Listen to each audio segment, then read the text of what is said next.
Check, check, 1, 2. Check, check, 1, 2. Good evening, everybody.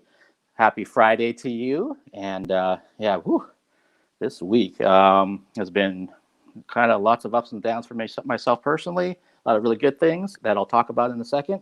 Some kind of, maybe not so good things, but that's okay. We're here on Friday. And as I always do, let me check the things technology-wise and make sure that it's doing what I want it to do.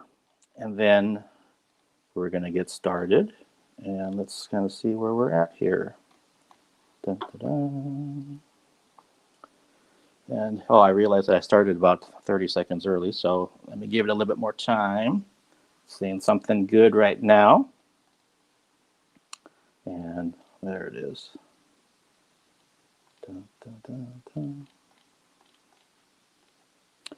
Yep, there we go. All right, so my name is Mark Sugiyama from Eclectic Arts, and if this is your first time joining us for the Fun Table Sessions, welcome, and thank you very much for taking the time out of your Friday evening to hang back and see what we have to say. I'm really looking forward to doing this, and I have been on a virtual tour with the wonderful band Alice since May 22nd, and we just finished our third leg on Wednesday of this week, so I haven't had a chance to do the Fun Table Sessions for a bit, and now we're on round 12, if you can believe that. And we already have round 13 and round 14 booked. So, they're just, for those that haven't seen these, they're like a virtual happy hour hangout podcast live stream kind of thing. And so it's not a formal interview at all. It's more like if you went somewhere after work with your friends, family, coworkers, back when we can do that kind of thing without restriction, of course, and just kind of shooting the breeze. And so sometimes the guests will kind of talk and come up with something that they're just curious about. Sometimes if they know me but don't know much about me and they want to kind of ask me things and vice versa. And I also have some questions that I pulled from the internet that I have up, including a couple of Halloween-ish, horror-ish kind of questions. And yeah, it's that laid back and loose. So if you're drinking something, doesn't matter if it's alcohol-based or not, we can kind of find out from our guests what they're sipping on. And in my case, what I'm sipping on as well. So let's see. I want to make mention that tomorrow at 11 a.m., I have a virtual interview, which will be a formal interview, with Beatriz Mariano from the band Occultist, and she is based in Portugal. And I got a chance to interview Beatriz. That was in 2018, but she was functioning on about like 48 hours with no sleep. And so it was very short, very brief, which I understood. And but now I'll get a chance to actually spend hopefully about 30 minutes, maybe a little bit longer with her. And so that's tomorrow at 11 a.m. Pacific time on all three platforms, Facebook, YouTube, Twitch. And then after that, it's kind of playing things by ear because I've got a lot of things during my day commitments that I'm working on. Fun tables will be on Fridays, like I mentioned earlier. But in terms of interviews, I don't really know where they're going to fit. I know with the Alice folks, we're talking about doing the other 3 individual interviews that I have not done yet. And they're busy doing a lot of things, so we'll figure this out and make it work. And I do know that for future Fun Tables, I have a few giveaways that are on their way in the mail from WellGo USA. So those will probably be here. There might be one by next week or maybe the week after that. So we'll kind of see because I had a chance to give away 4 different brand new Blu-rays and DVDs from them. And but aside from that, again, happy Friday, and I'm just glad to be here doing what we do here with Fun Table Sessions round 12. So let's start with the guests. I know you don't want to always hear from me. My first guest, let's see, who should we bring in? Let's bring in the most recent guest, which was here on the third chapter 3 leg of the Alice tour. She is one of the co-founders of Metal Titans up in Canada, which is a heavy metal site. She is a photojournalist. And so she does interviews, reviews, photography. We've shared a few photo pits in the past. We've definitely had some conversations with she and her mom. And so this is her first time at the Fun Table. So let's excuse me, I can't even talk. Too much beer already. Let's welcome Char Tupper to the Fun Table once I get her in here. Hi there. Hi, Char. How are you? Good. How are you? I'm doing great. Thanks for joining me on this Friday night. Oh, you're welcome. Thank you for having me at the Fun Tables. I'm really excited to be a part of this. Yeah. Cool. All right. So let's bring in our second guest, who is on the second leg of the Alice tour. And she is also a photojournalist and has a lot of interesting things in her background.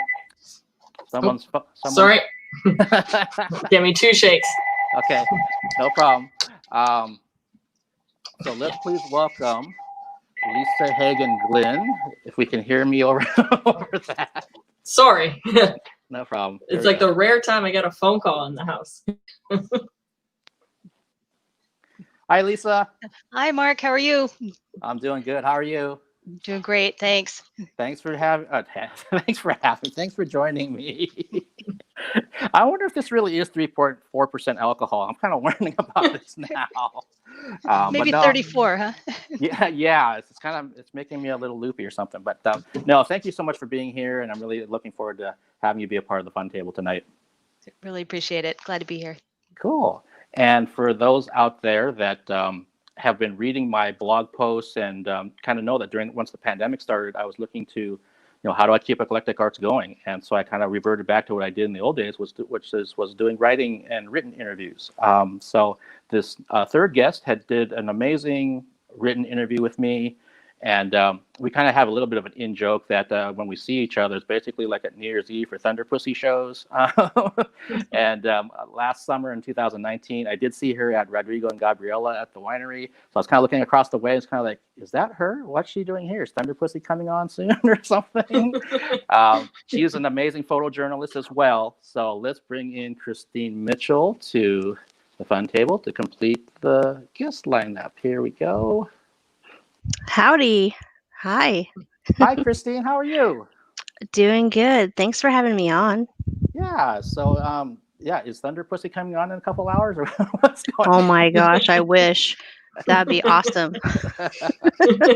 You and me. I know.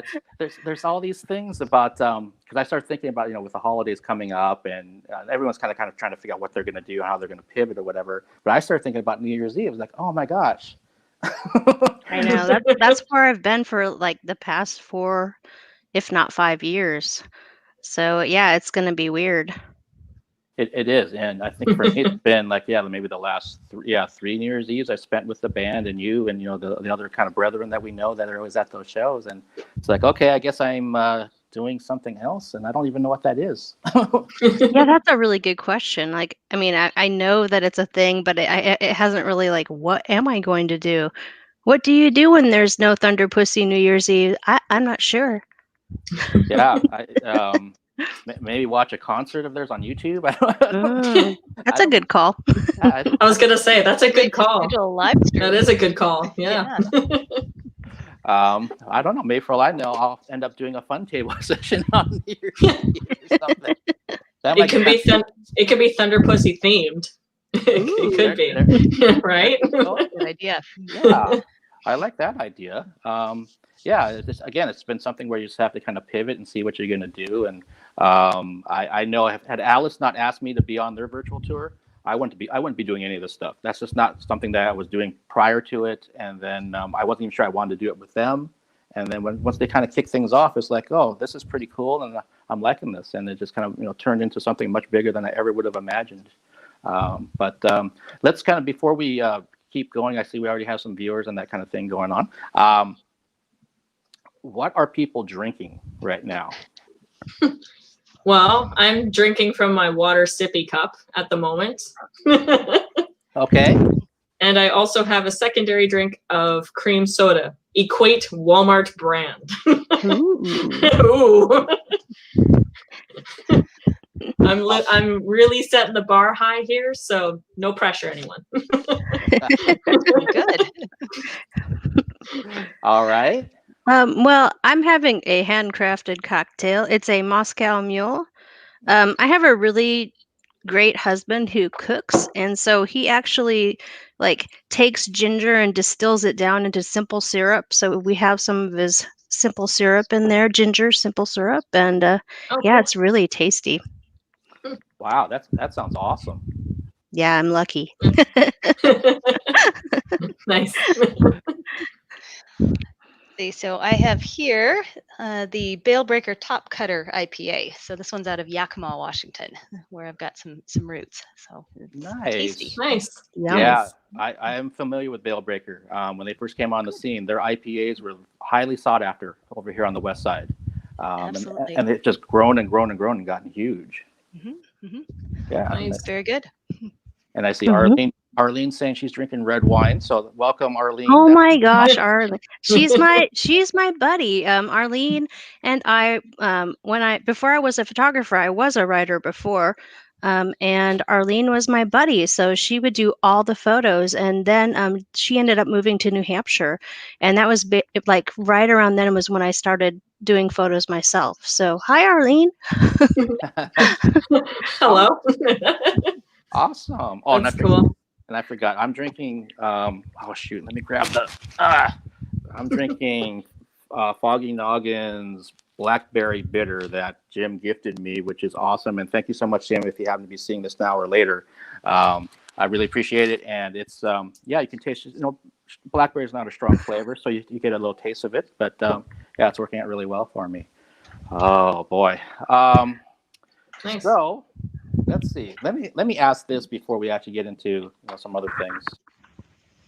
So for people that are watching, like Arlene and anyone else out there that's just not in the chat, I do have questions from the internet and from the web that I throw out, and so I actually have them from every session I've done. And again, this is session 12, round 12. So I've got a lot to pull from if I need to. And being this season of Halloween is it's a week from tomorrow. Yeah. Already. Caught up fast. Yeah, for sure. Yeah. What month is it? Yeah, where am I? I don't know. I'm in COVID-19 times. I don't really know where I'm at anymore. Exactly. Yeah. Sad but true. Making us all thirsty for Pacific Northwest brews. Yeah, we got amazing beer here. As you I was gonna say, I'm not drinking today because I work tomorrow, but I do like Pacific Northwest brews as well. They're very good. Yeah. Okay, let's see. So I was looking through this one site earlier today, and let's see. Where's the one question I was like? Oh, okay. And maybe even if you're not into scary movies or anything, that's perfectly fine. But it says if you got trapped in one scary movie, which one would you choose? And that can kind of go either way, because maybe you choose the one that's the least scary, or maybe you want to throw yourself into one that you really like. It's a good question. I like the Annabelle Conjuring series myself. They're my favorite horror movies kind of saga going on. It's a relatively new series versus like the old Exorcist and stuff. So personally, I would be stuck in one of those. I'd love to see myself react in the same situation if I was thrown in the middle of it. Just because there's so many times that sometimes in the movie, they're a little more realistic now, but some movies you kind of go, did you really feel that running towards the basement with no light on was a smart way to go? Or the person with the axe is down there, but sure. I always think of that Geico commercial with the 4 kids standing there and they're like, we should go to the running car, and no, we should go to the no, let's hide behind the chainsaws, and the guy with the chainsaws back there, and he's like, really? So that always kind of makes me laugh that you go, a lot of horror movies go that way, where it's like kind of the stupid decision is the way they go, where there was a perfectly logical one so just nearby that you're like, But definitely like the Conjuring Annabelle series would be where I'd love to just be thrown into and see what would happen. But I don't actually want to, though, in theory. Let's put it that way. So I like being on the couch safely at home. I prefer to be safely at home. Yeah. All right, Christine or Lisa? Oh, Lisa, you go.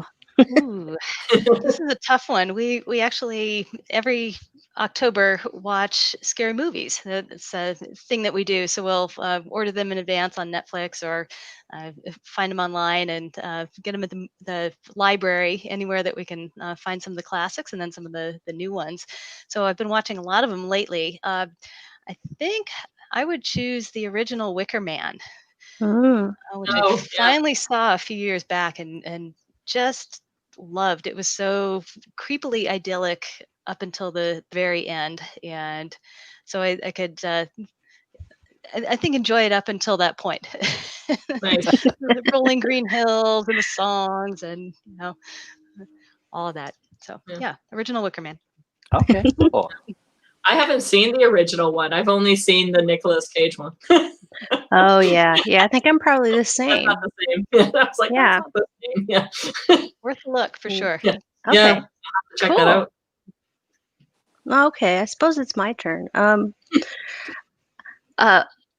We don't watch too many horror movies. My family just sat down though last weekend and we watched The Shining, my kids for the first time, and I really always get caught up in that movie and all of the great shots in it, and all of, everyone thinks there's so much symbolism, and everyone's really interested in, well, I am interested in the layout of the hotel, when Danny's riding his trike down all the hallways and all the twists and turns. And I don't know if anyone's seen the documentary, was it Room 237 is what it's called?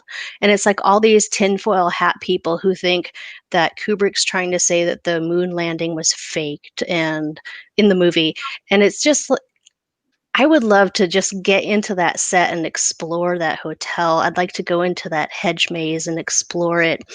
But also, I just, I suppose if I got into the middle of the movie, maybe I could find out if all those theories are real, if the Calumet Indian, like the baking powder, if that's really a symbol. I don't know. Maybe I just really need to talk to Kubrick more than anything. Right? Yeah. Amazing. Wow. Yeah. Christine, do you remember the first time you saw that movie? How old you were? Oh, I was a kid, and of course it was probably taped off TV, and so I didn't, you kind of missed out. Although I think the version we watched with my kids was also an edited version, which they thought was kind of hilarious because I warned them, like, there's a lady in a tub, you need to, like, just know that's a thing. But they're like teenagers, so they thought it was hilarious when she was all blurred out.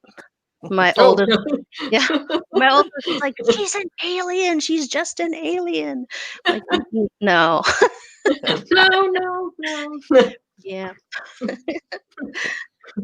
I remember seeing, I must have been like a VHS copy of The Shining, and that part was not blurred out because it wasn't on TV or what have you. And that whole sequence actually freaked me out when she turns old and all that kind of thing. And I'm just like, ugh. That was just kind of, I don't remember how old I was, but I was pretty young when I first saw that part. Yeah. Yeah. But that's really cool. That and are you somebody that when you look at that, the movie versus, have you read the book too? Oh, yeah. It's definitely way different from the book. Yeah. We talked about that actually, how Stephen King, like the hotel is actually like it's alive, like it's a being in the book. And and when you watch the movie, it's much more of a psychological thing. A lot of it's really based around, the main character and whether he's just suffering a mental breakdown or is there something really going on. And yeah, my husband and I talk about that at length, I guess. Okay. Has anyone seen the Red Rum with even Ewan McGregor and everything in it that kind of ties to Shining at all? Mm-mm. No. It's actually really good. It's based on the Stephen King book Red Rum, or sorry, Doctor Sleep. Oh, I Sleep. saw Dr. Sorry, Sleep. I kept saying Red Rum, thinking of Red Rum. But yeah, they it was actually really well done. They kind of tie into the psychological part of how it's like you say in the book, it's the house is a being, whereas in the movie, of course, it's the psychological. So they kind of tie into that. But I don't want to spoil it if you haven't seen it. But it's worth seeing. It was quite good. I thought it was going to be stupid, like, oh, they're just trying to tie off the success of The Shining and pull from that. But they did a good job with it. I liked it. Yeah. Yeah. I had pretty low expectations, but I liked it too. Yeah. Okay, that's Taking notes. Yeah, Yeah. that's something I remember the title and when it was out. It's one I haven't seen, so I'll have to check that out for sure. Yeah. And even for myself, I grew up with horror movies, so I'm like, which one would I actually want to be in? I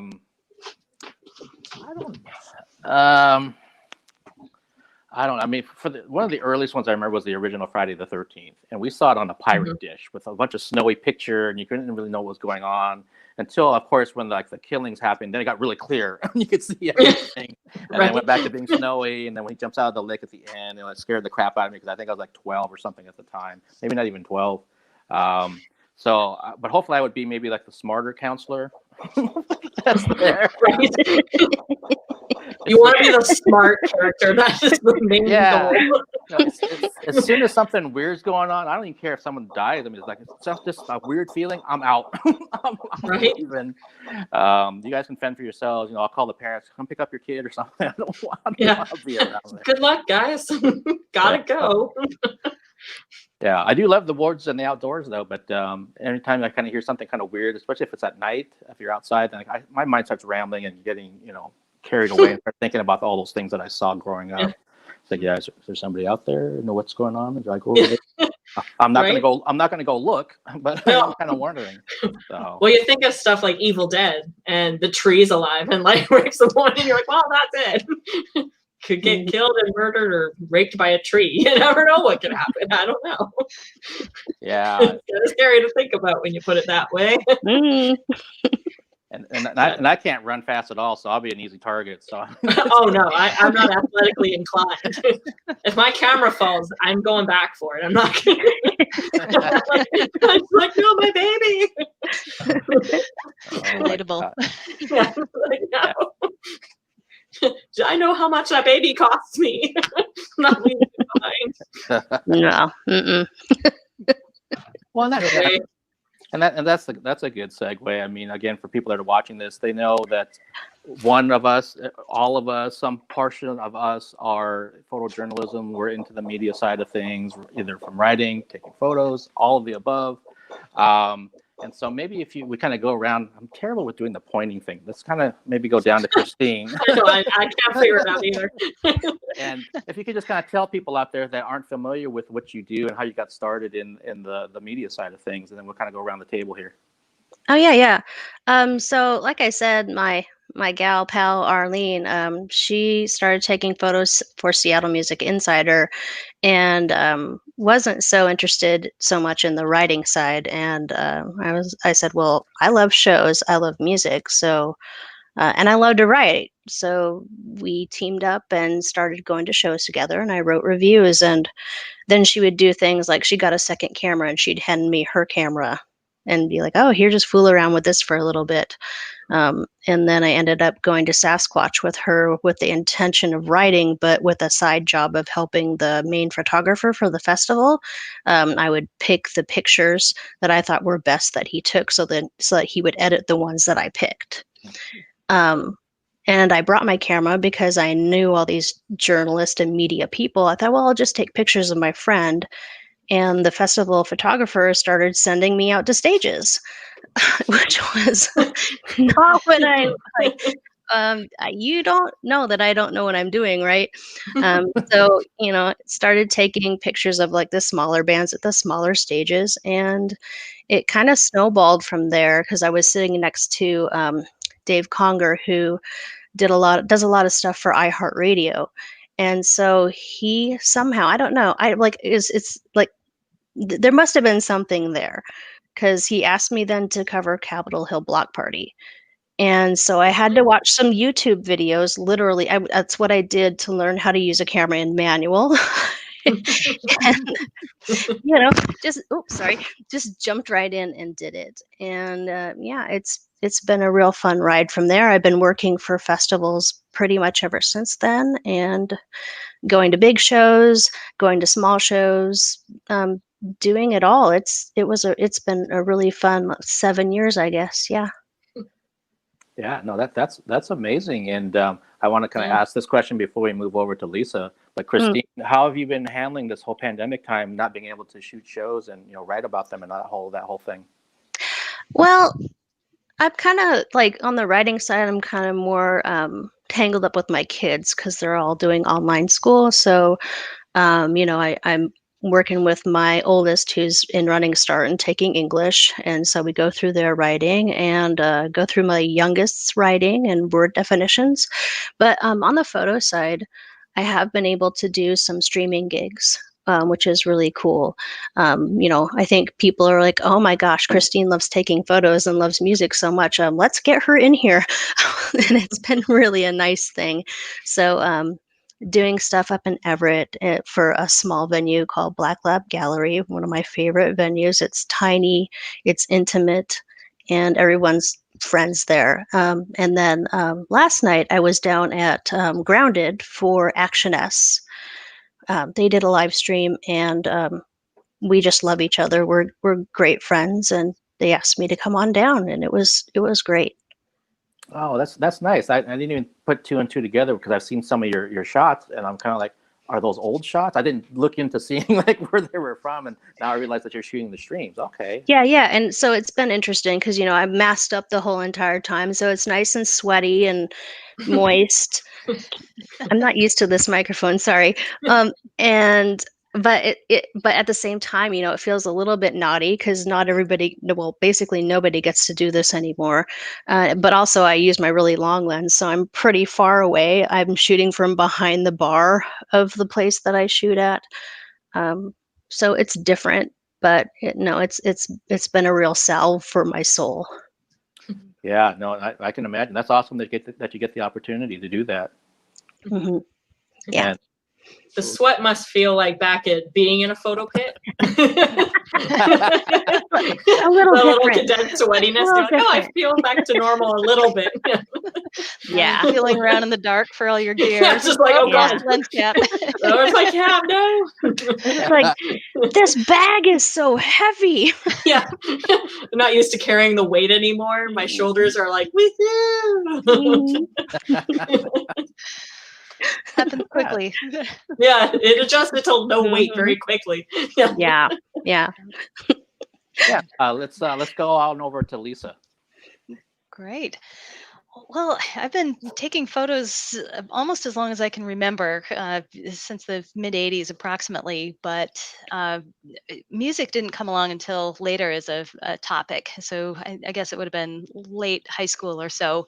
I like to take photos of friends doing things that we did together, and including band camp, where I was a counselor during the summers for several years. It was a really formative experience in my life, and just one way that I connected with people that I'm still close with and stay in touch with. So I look back very fondly on those photos as a fun time, and also a chance that I was really practicing my photography.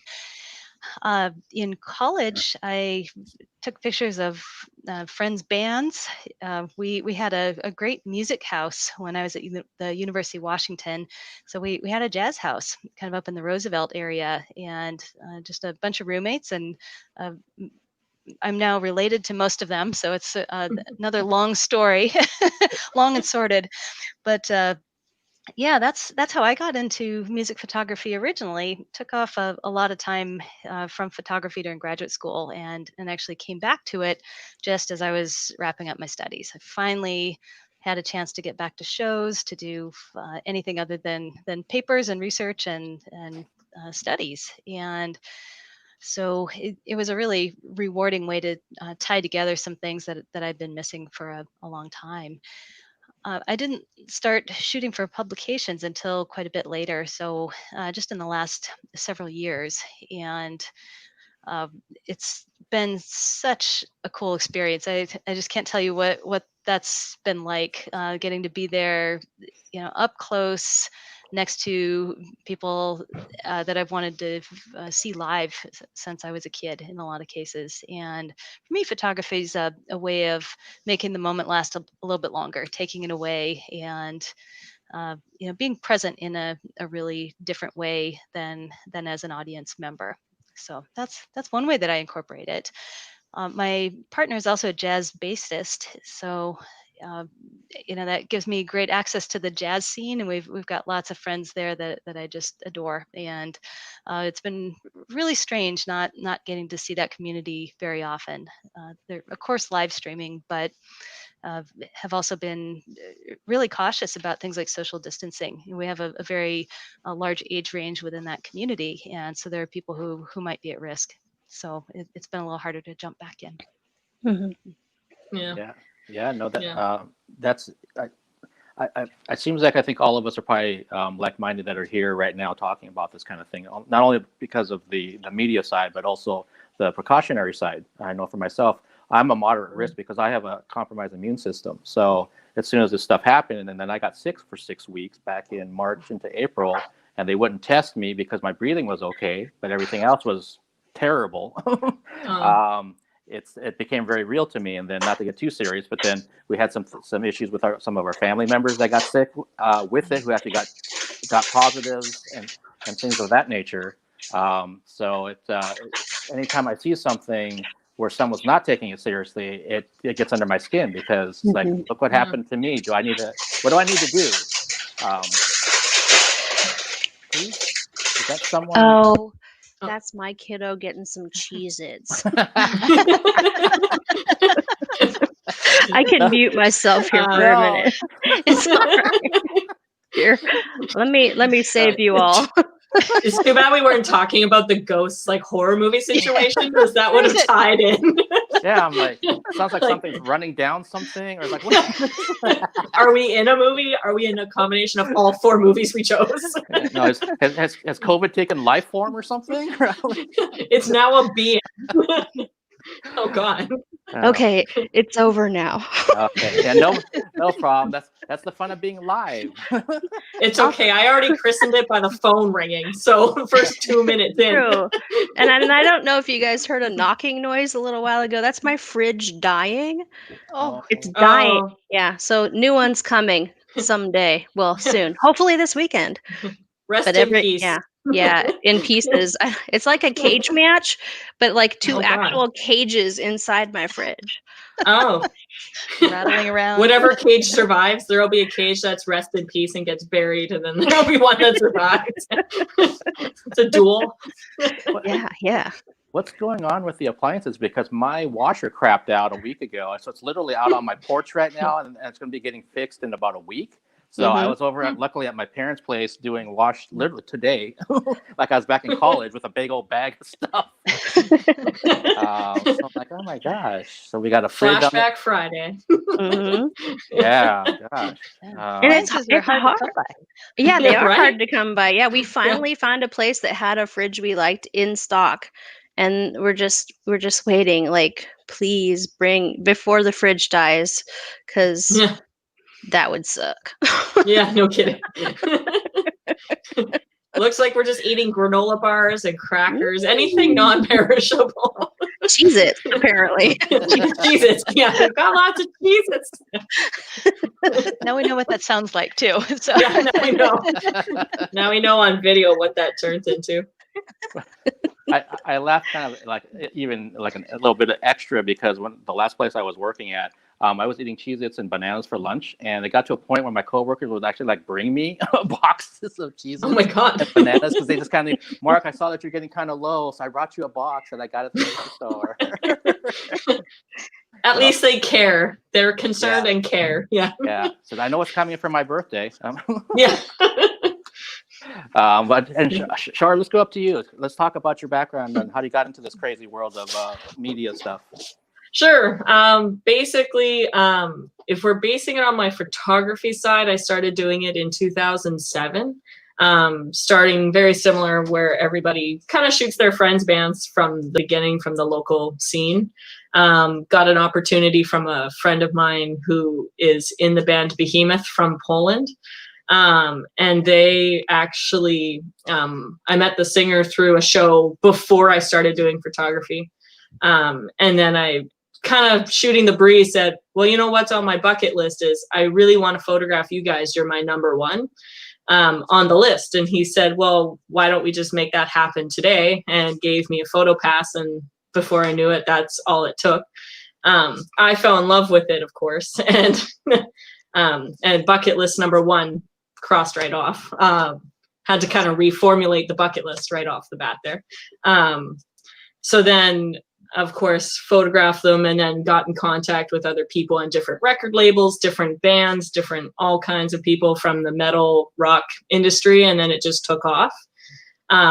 As for Metal Titans, Peter Ratana and myself both own the website. So we actually met at a Hammerfall show, and we were both just getting very frustrated with the outlets we shot with. We weren't necessarily unhappy, but we wish we could do things a little differently. And if we had our own website, what would it be? And then we met for beers, hung out for a bit, and said, you know what, let's do it. So we both parted ways with our sites and came together in 2010, and we're going strong ever since. Actually, this is our 10-year this year, so this month actually. So it's been a wild ride. We've got to shoot bands like Kiss, Metallica, AC/DC, all kinds of bands from around the world, and I wouldn't have it any other way. Very, very That's cool. awesome. Yeah. Yeah. And Char, also for you, how's it been during this time when the shows have gone away temporarily? I feel like a small part of me is gone, like on a constant level. I miss seeing all my friends in this industry. A lot of them are based in Europe for ones that I'm really, really close to. So to not be able to just see them on tour, and like a lot of them were coming this fall and a lot of them were coming in the spring when it first hit. So to not see them feels really, really bizarre. And it's just, we still keep in touch via internet, but it's not the same. I miss the hugs, the beers, the goofy jokes and all that stuff. And it's hard, but surviving. Like, I work full time outside of this, so I'm financially fine, but the toll of not being able to be there with friends and hang out and taking pictures, which is why I recently replaced one of my old cameras that broke in November of 2019 at King Diamond, as Mark may remember. Yeah, so replacing a camera of a higher expense and then not getting to utilize it for what I got it for was a little heart-wrenching, a little bit. But now I will say COVID has, for lack of a better term, made me improve other photo skills that I never really touched on before, like nature, wildlife, portraits of like my friends locally who are needing promo shots maybe, or just a portrait of them for whatever reason, right? A lot of them, I did a unique project where my boss wanted pictures of her dad's car for Father's Day a few months back, or a little while back. It was a belated gift, but either way, it kind of made me jump into the world of taking a picture of a car, which I never even really ever crossed my mind, because concerts dominate 99% of my year. So it was like, it made me explore other options. So it has its pros and cons, in my opinion. I like that I got to explore new avenues, but I miss my photo pits. I miss people with guitars and playing the drums and getting mad when the light's too dark. And Universal experience. Yeah. Yeah, no kidding. Signing a contract that just seems so ridiculous that you're like, why am I signing this? Yeah, to take your picture. But yeah, I think we all feel you on that, of having this whole open-ended question mark of time and things that you're so used to and love and feeds your soul and your artistry and everything else that you love, and then have it just kind of go away and not know when it's coming back. And let alone for the bands, obviously, and the venues and everything involved with it. I know for myself, amongst the folks here, I'm a newbie. I'm one of the newest people when it comes to the media stuff. And even for me, as soon as I started seeing tours canceled and theater things weren't going to happen, Broadway's close till May now of next year, so none of that stuff's coming this way. I just kind of there's another one, and then it's like, well, eventually maybe this will kind of right itself, and it's like, well, not really. It's going to look very different. There's going to be a transitional period for sure of what we're going to be shooting, what we're going to be doing, and maybe for all of you too, I'll see those memories that come up through Facebook, and I'll see something from last year at the time, like, oh yeah, I was shooting that show, or I was at this place, and I'm like, damn. Yeah, I see those too. I get really choked for certain shows because, I saw the one back in August. Metallica was my #1 replacement when I photographed Behemoth, and then I was like, well, since I already photographed them, I'll slot Metallica into #1. And then when I shot Metallica, it came up as a memory back in August, and I was just like, oh, I got to cross off #1 like 2 years ago. And now I'm not shooting anything. I can't even touch my bucket list until all this is done. But it's just so depressing to think that, we have no timeline. It could be January. It could be January of 2022. Like, who knows? It's so up in the air. So much is still unknown about COVID. So to start jumping into concerts and stuff is very, very iffy. It's scary to think it's, at least I don't know about other genres, but I don't see metalheads cooperating quite as quickly to the idea of not moshing and staying 6 feet apart at all times. I just don't see that happening quite as quick as we wish. Yeah, well, and unfortunately, they've already kind of proven themselves in some cities in the U.S. that they're not listening. I'm not going to go down that road, but yeah, so maybe you shouldn't be doing that right now. Yeah, right. But I wanted to ask Lisa and Christine, do you have bucket lists? Is there an artist that you got a chance to cross off it, or is there someone that, like, for myself, I don't really have one. I never even thought about it. But do you have a bucket list artist?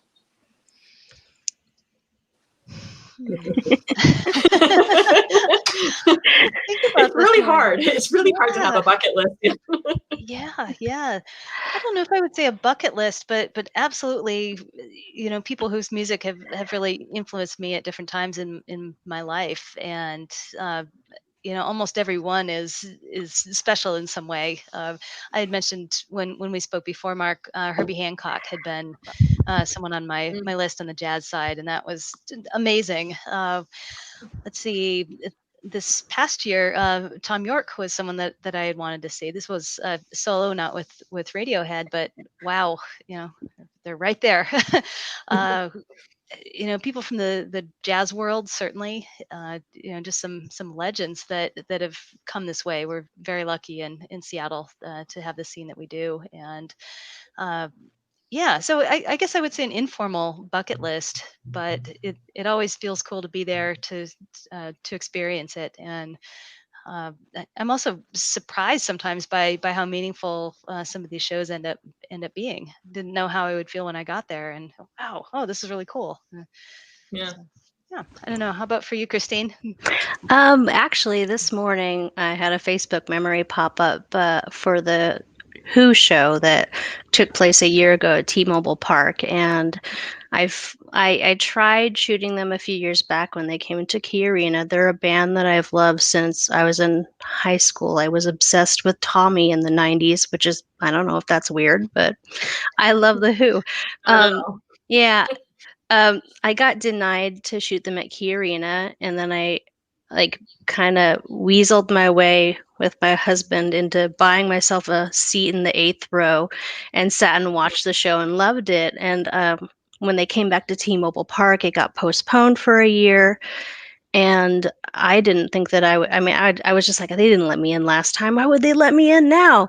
And they did. And I just about died. I went and I rented the biggest lens I could find.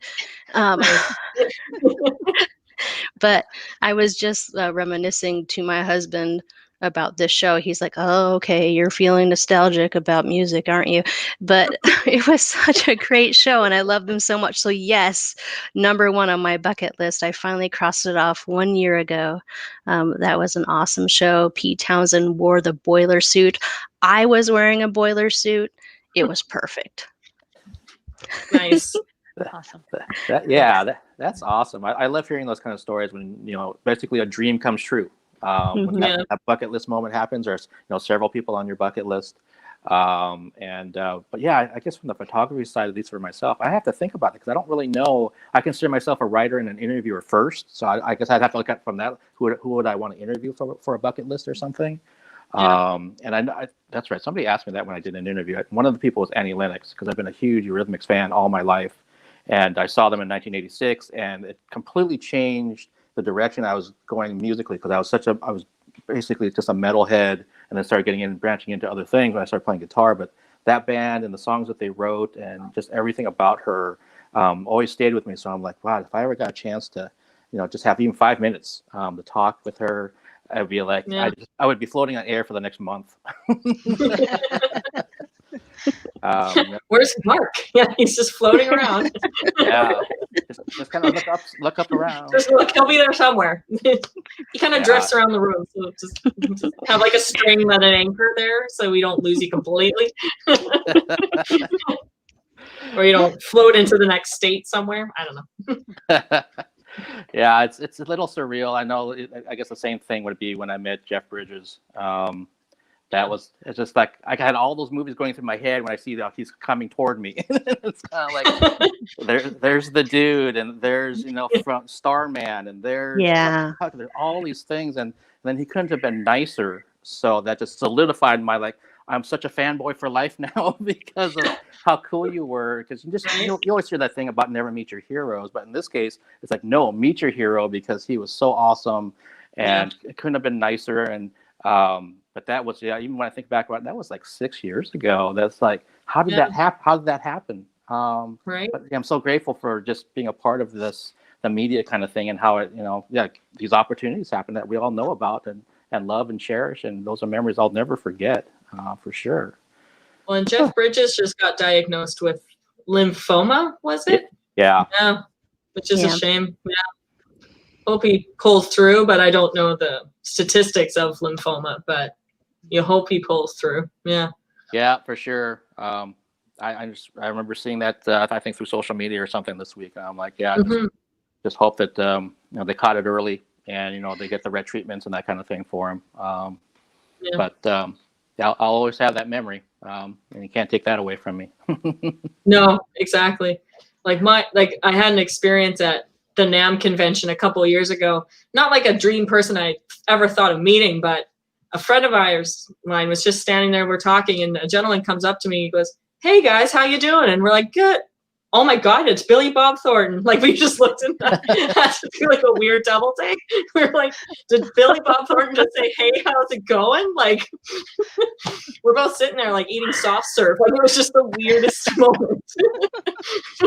Him and I still reminisce. My friend and I still reminisce. And my friend lives in Vegas, so it's at NAMM, that's where we kind of converge and dare each other to do something, and then the other has to buy soft serve. So I had to buy this year, and we're both just talking about it. And then Billy Bob Thornton just said, "Hey, how's it going?" And we're like, Wow. "What happened? Did I just meet Billy Bob Thornton? And did he just say, how's it going?" So chill.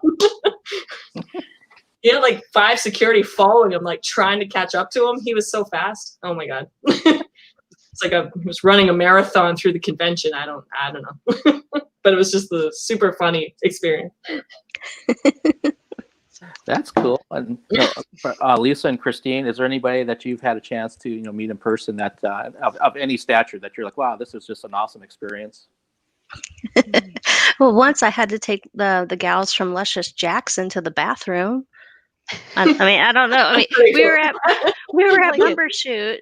I think it was my first Bumbershoot, and a bunch of us photographers were kind of standing off to the side of the main stage. And the gals from Luscious Jackson walked down, and they were like, "Ooh, do we have to use the porta potties?" And we're like, "No, come to the media room." And I was kind of I was fangirling because my husband was a huge fan of theirs from way back. So I was like, "Oh yeah, we used to listen to your first EP, and you guys are kind of awesome. And by the way, here's the restroom. Here's the washroom." Woo! I mean, I don't know. Was that the best one? I don't know, but it's one that I remember. It's the quirky ones you remember. Right. The ones that you're sophisticated and ready for, you're like, "Oh, well, that wasn't exciting. I was prepared." Right. I know where that is. Right. Yeah, probably every time you go to that arena now, you probably go, "I remember walking those ladies to the washroom." Forever embedded. Yeah. It's every time I'm in that convention center, I'm just waiting for Billy Bob Thornton to come running out from behind a crowd. You never know. You never know when he's going to show up. It's Billy Bob again. Yeah, there he is. And this little white sports jacket thing. It was just the most bizarre outfit too. That's what throws me. It was the most vibrant outfit you could possibly imagine that would make you stand out in a room of thousands of people that are all looking for famous people, because really that's why we all go to NAMM. Who are we kidding? We all go to find a famous person. I got to meet Nico from Iron Maiden. That was my highlight of that particular one. Sorry, Billy Bob, it wasn't you. It was just the quirk of now. Meeting someone of Iron Maiden was like a 1 in a million chance. It never really good. You never really expect it to happen. So. The same is kind of like what Mark said. He was a very down-to-earth person. So you never know what you're going to come across, especially because some musicians, unfortunately, are very, very high on themselves, and some are very mellow, down-to-earth. He was definitely the down-to-earth kind of guy. Yeah. Yeah. Cool. Definitely. Well, let's see. I think one that stands out for me is a legendary bassist, Ray Brown. And this was a while back now, but it was one of his last shows, I think, or one of the last times that he was in Seattle before he died. I think this was back in 2002 or 3, somewhere in there. So that was really special, meeting him at Jazz Alley after a gig there. And don't know if folks are familiar with jazz, and definitely no problem if not. I think for me, in most other parts of life, I don't find myself all that starstruck, in part because I have a terrible time knowing who people are or what they're in. For me, if I watch a movie or something, it's a brand new experience because I never recognize any of the actors in it. So it could be the most famous person in the world. I don't know who they are. So if I met them in the street, they might look vaguely familiar, but I wouldn't place them. But yeah, music's a little different, and I think for me, what stands out is kind of what you're talking about, when they're easy to approach and really genuine. That sticks with me the most. Even if they're not the biggest star, the experience is just so powerful. True. Because I know what, like, from previous experiences of NAMM, I have met some that I'm just like, oh, I'm never gonna look at them again. Their ego is like above them. It exceeds them way too much. Seems like the ideal. Yeah. Okay. You gotta keep it somewhere below your headline. No, not like way above you. Okay. I think I thought of a cooler one than the bathroom one. But the bathroom one's classic now. Right. It is. It's the bathroom one. So I do kind of a weird thing where I actually sell prints sometimes at shows, and so the first time I've sold prints at a couple of the Thunder Pussy New Year's Eve shows, and the first time I was hanging photos in the showbox down in Seattle with my husband, and we had like a string, and we're taping and magneting all these photos to the wall.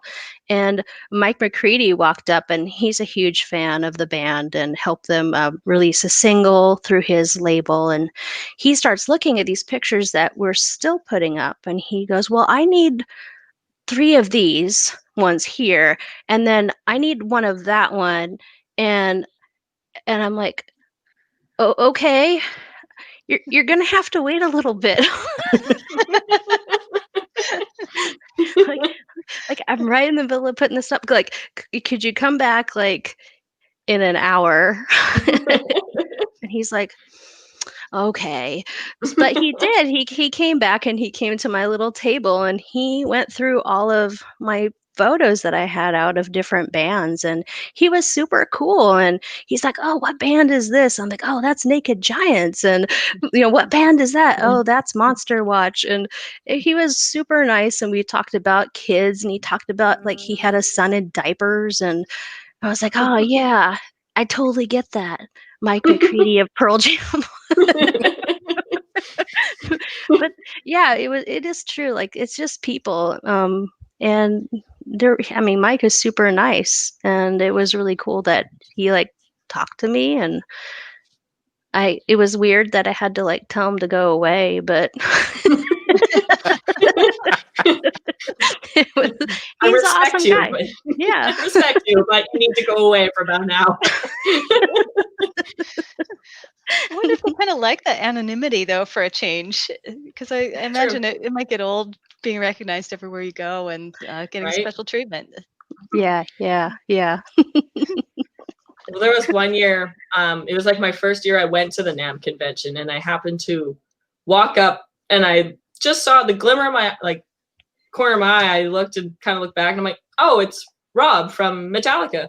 And I was by myself, so he was just talking to someone, and I just peacefully went over and said, I'm really sorry to interrupt, but may I take your picture? And he said, you know what, since you politely asked, sure. So his friend takes the picture of us, goes away, and some guy in the middle of the aisle just yells, it's Rob from Metallica, like as loud as he could say it, in the Anaheim Convention Center, which is huge. Literally, like, I think it took 5 seconds, and there were like 40 people now gathered to take the picture. And I'm just like, I felt so bad. I said to him, like, I'm really sorry. And he's like, it's not your fault. It's that douchebag's fault. And he like pointed him out, and I'm just like, I'm so sorry. And the guy was like, oh, I'm that douchebag. And I'm just like, yeah, a little. He was trying to just talk to his friend on the side, but you had to go and yell his name. Poor guy. So it kind of makes you relate that these people just want to be treated like everybody else. But when you become this well-known musician and you're trying to be humble, but then there's these people like the douchebag that yelled his name that ruin it for you. It's such a shame. Yeah, I feel for them sometimes. It's like, oh, you just want to have a regular life like all of us. Just walk down the aisle, not get bombarded by 40 people in 30 seconds. Yeah, no, it's I think for at least for me, I've been really fortunate. I'm trying to think if I've encountered. I haven't been to NAMM before, so I haven't experienced that. But in terms of just the people I've interviewed or bands I've come across, that most of them from all genres have been really pleasant. It's only been like a few exceptions where like, well, maybe they had a bad day, or the tour's going really long. They just had a long 300-mile drive or whatever to get here. But there's one person I can think of who I was around more than once where that behavior didn't change. So I was like, okay, it probably wasn't a bad day, and it probably wasn't the travel. I think it's just how you are. So I'll just kind of remember that in the back of my head. But Right. that's been really, really small. Again, I can probably count on one hand, not even just a few fingers really, of people like that maybe I wouldn't bother with again. So again, yeah, knock on wood, it's been really good. And Char, this too from the metal folks. There's especially like the club level metal bands.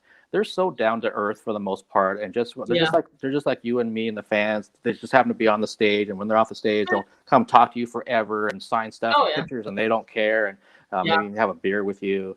And I love that kind of thing. Because you kind of know, they're just regular folks. I remember seeing Jeff Loomis walking around at Judas Priest more than once, and he was just taking pictures with people because people reckon, hey, aren't you from Arch Enemy? Aren't you from whatever? And he's like, and I've seen him all over this town because he's a metal fan. He loves those bands, so he'll just go see them too and just hang out. And like same thing, like before Warrell Dane passed away, same thing. I used to see him at Seattle shows at like Studio 7 all the time.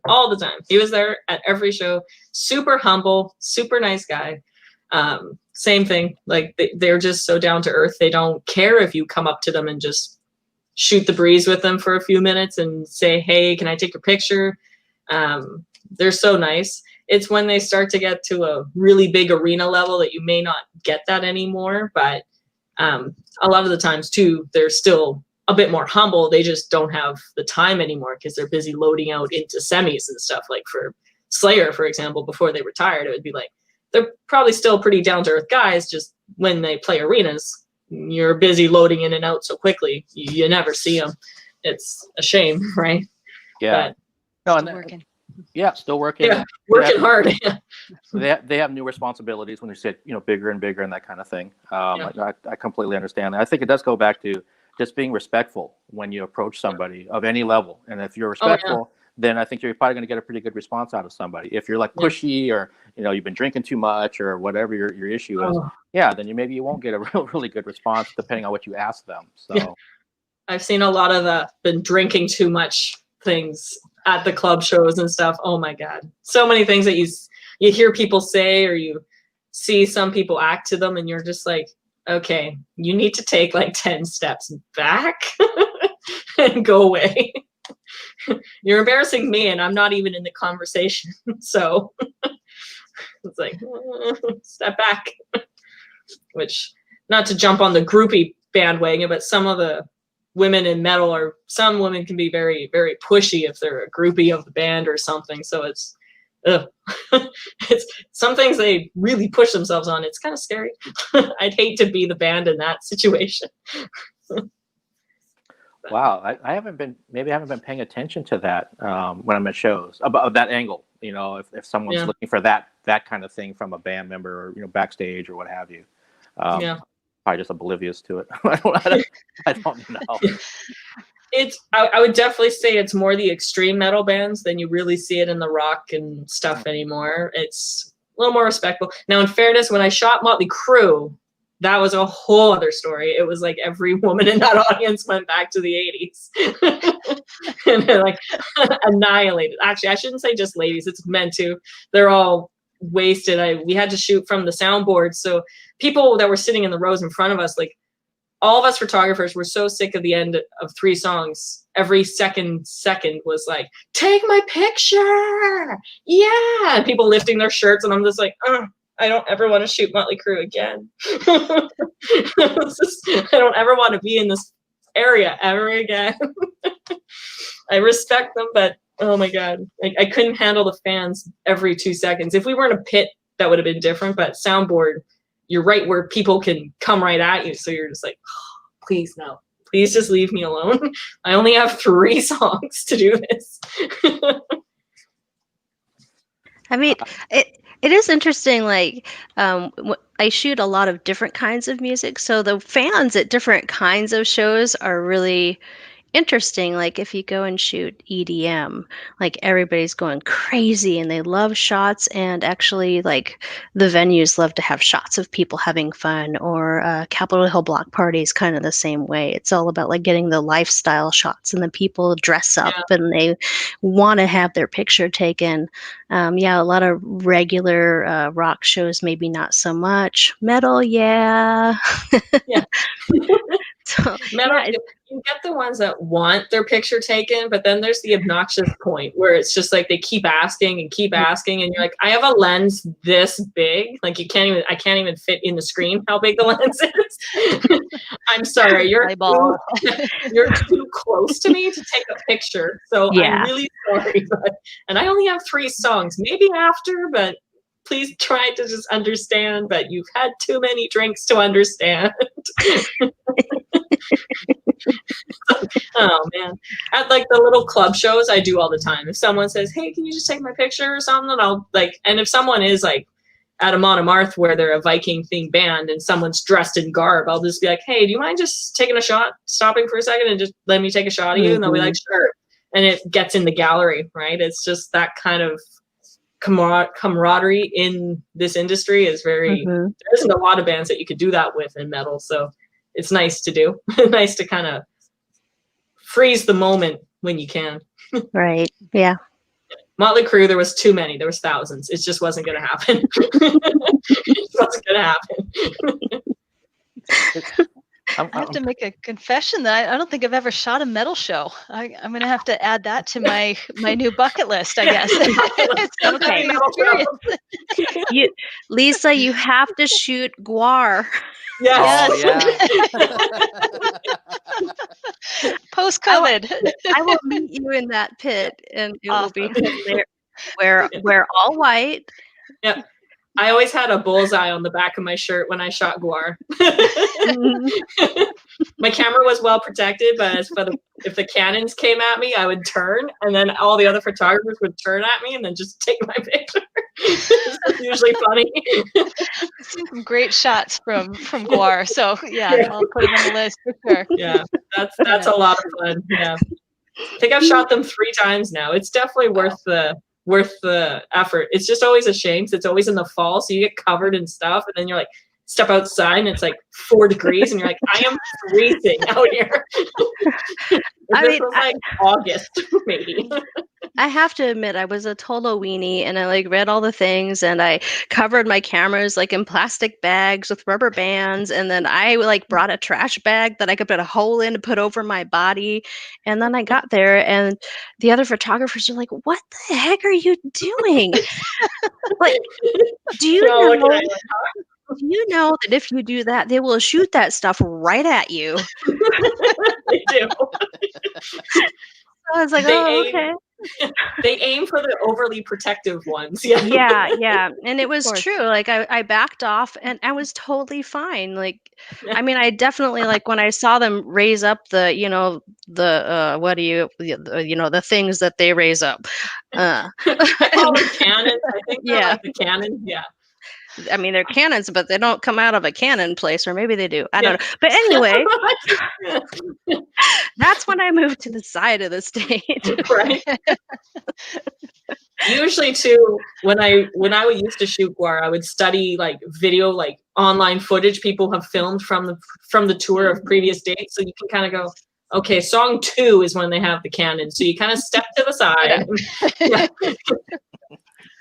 But sometimes they would throw it off and they'd move a song or two, and then you'd be like, okay, it's song 2. And then you're like listening in song 1 and you're like, wait, that sounded like the one on song 2. And then the cannon started going and you're like, damn it. I studied for this. And then you didn't get anywhere because they moved a song in 2 different spots. And you're like, damn. And when Odorous was still alive, he had his cuttlefish that also sprayed. And that was always that could go off at any second. Yeah. Doesn't happen at jazz shows. It'd be fun Someone if might it did, still though. hear It'd be interesting if it did. Yeah. Make some suggestions here. Yeah. That's so jazz. I saw a fog machine at a jazz show recently, and I don't think I've ever seen that before. It was the first time. So yeah, it's Jazz very is already spicing it up a little bit with a fog machine. I know. Yeah. I can see that though. I can see that being pretty cool to see with the jazz and like the was it kind of like dry ice where it stayed low to the floor? Did it take up most of the room at all, or? It was subtle. Yeah, actually very tasteful. I kind of liked it. Yeah. Just a poof here and there. Nice atmosphere. Yeah, exactly. No, for sure. That's awesome. Pretty much the opposite of guar in terms of being subtle. I was gonna say blood and pus everywhere. Or spurts of fog, whatever. That's awesome. And I remember seeing, I don't know which year it was when Guar was here, and then there's the picture with like Neil, Lim Sang, and Mike Savoya, and the whole crew was there basically ready to get pummeled during that show. And it looks like so much fun. I actually haven't shot them yet myself, but I'm fully aware of all the things that happen. You'll have to add to the bucket list. It's worth it. And I remember, like, I think Patrick was shooting the show, and he's a huge fan anyway. So, like, I said, what did you do with your gear? And so I give it to my mom when I'm done, and then I go back into the whole area, and because he would be just drenched after those shows. And I'm like, how did you not get your gear that way? And he's like, no, I just give it to my mom, and then she stays safe away, and then I go and have fun. So I'm like, okay. So I don't have a mom to do that with it much. I mean, I have to give my gear to your mom. Right. My mom stays far away. She definitely she stays far back. Yeah. Because anyone who doesn't know, like for Metal Titans, my mom, Rita Tupper, or AK Metal Mom, does the reviews for the show. I used to do it, but it got too many doing shooting and reviews. So we added her in.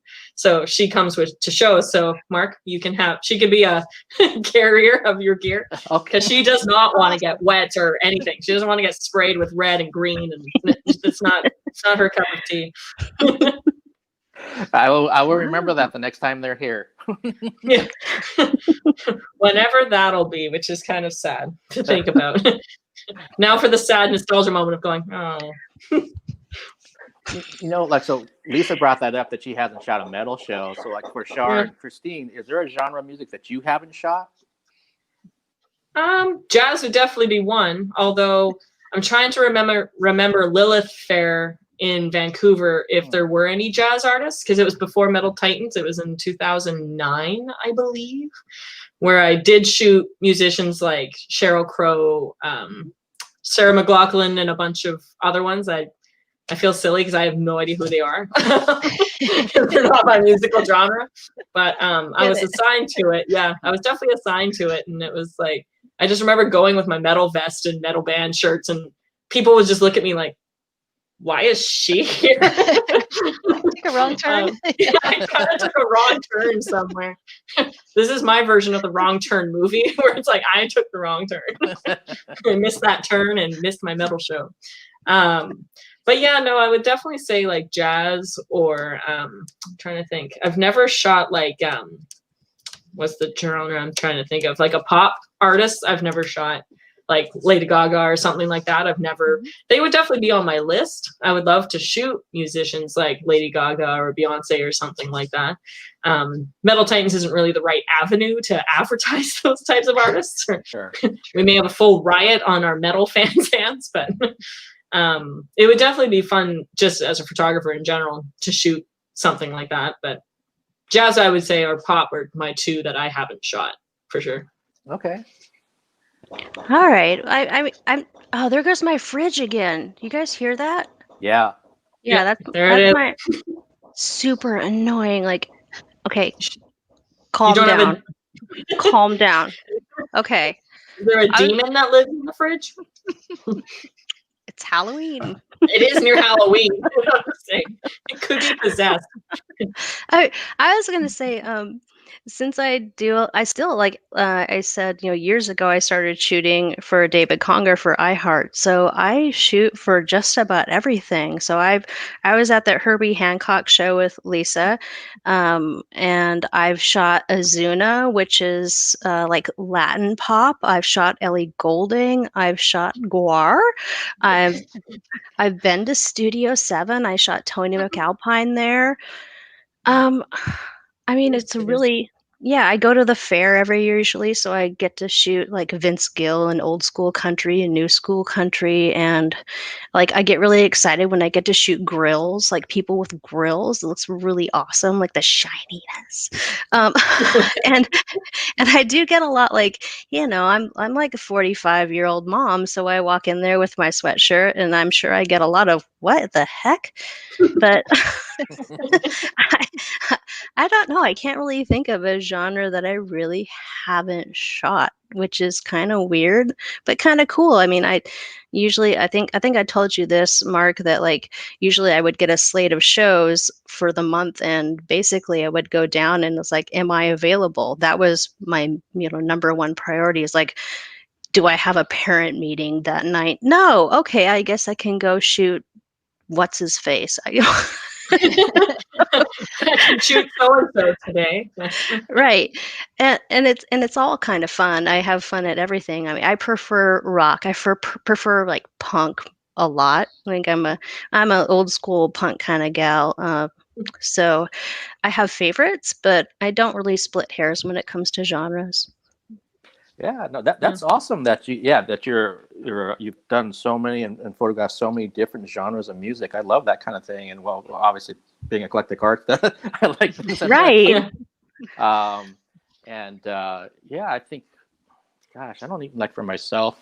Again, I'm still I didn't start shooting stuff until 2016. So to me, I'm on the newer end of things, but I have not shot any kind of rap or hip hop. And like when you're talking about grills and stuff, I can totally see why that would be awesome to shoot that kind of thing. I'm into a lot of the attitude that can come from a performance like that too. So I think that would be an amazing opportunity to try to capture it. But one thing that actually comes to mind to me that I don't know if it'll ever happen because I do the theater and musical theater and opera and ballet side of things. They will never have that happen. Sorry, drop something. Sorry. Had a clumsy moment. They will never have something like that during a performance. They're going to only shoot, promo shots and things during a dress rehearsal, that kind of thing. But man, there's been times where I'll watch something on stage like, gosh, I wish I had my camera. I could shoot something, but it's like, well, that's not going to happen.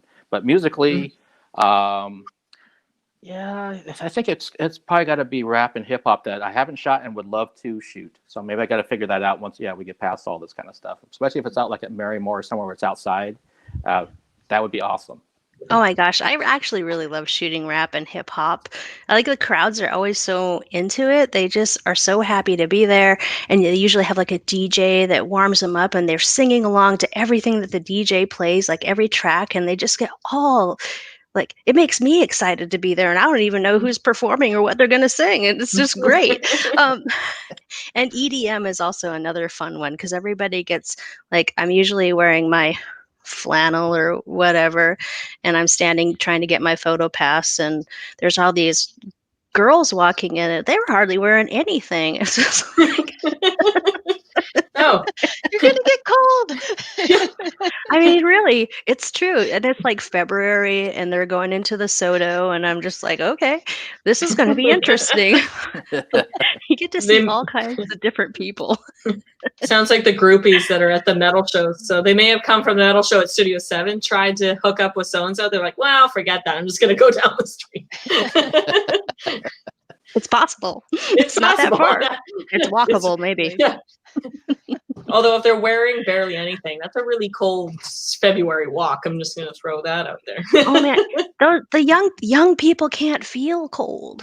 Apparently not. I was not one of those people. I was cold all the time. I am a person of like 4 layers almost year round. So Whoa. that definitely wasn't me. Yeah, t-shirt, vest, hoodie. Yeah, all the layers. I live in the wrong territory, but that's okay. I survived. Well, I can relate to that, Christine, because I thought about, and they're not completely EDM to me, but Odessa when they were here at Balmoo. Yeah. And Yeah. it was the first time for me shooting that kind of show, and gosh, those kids must have been like middle school age, some of them that I saw, and they're all in these groups. They just got dropped off by mom and dad or someone's mom and dad, and they're not wearing a whole lot, and it's just kind of like, what's going on here? Because I got in there really early and was just kind of sitting there by the bar or whatever in the back, and each group kind of came in, they're all kind of giggling around about stuff, and they can't decide, do we go get our spot, do we go to the bathroom, do we go look in the mirror, do we have all our stuff together? And then once you're actually in the pit shooting the show, man, are they into it. I mean, every single one of them, and it's that energy is very, very different than the other shows that I've been to, and I loved it. I love the fact that they want to talk to you about things, and sometimes it's goofy things like, do you know the band, that kind of stuff. It's like, no, I don't. But it was a good vibe. I guess there was a positive vibe in there. I just wasn't used to what I saw. That was in terms of the scantily clad folks. Yeah, yeah. I was walking in to go to, I think it was Juice World before he passed away.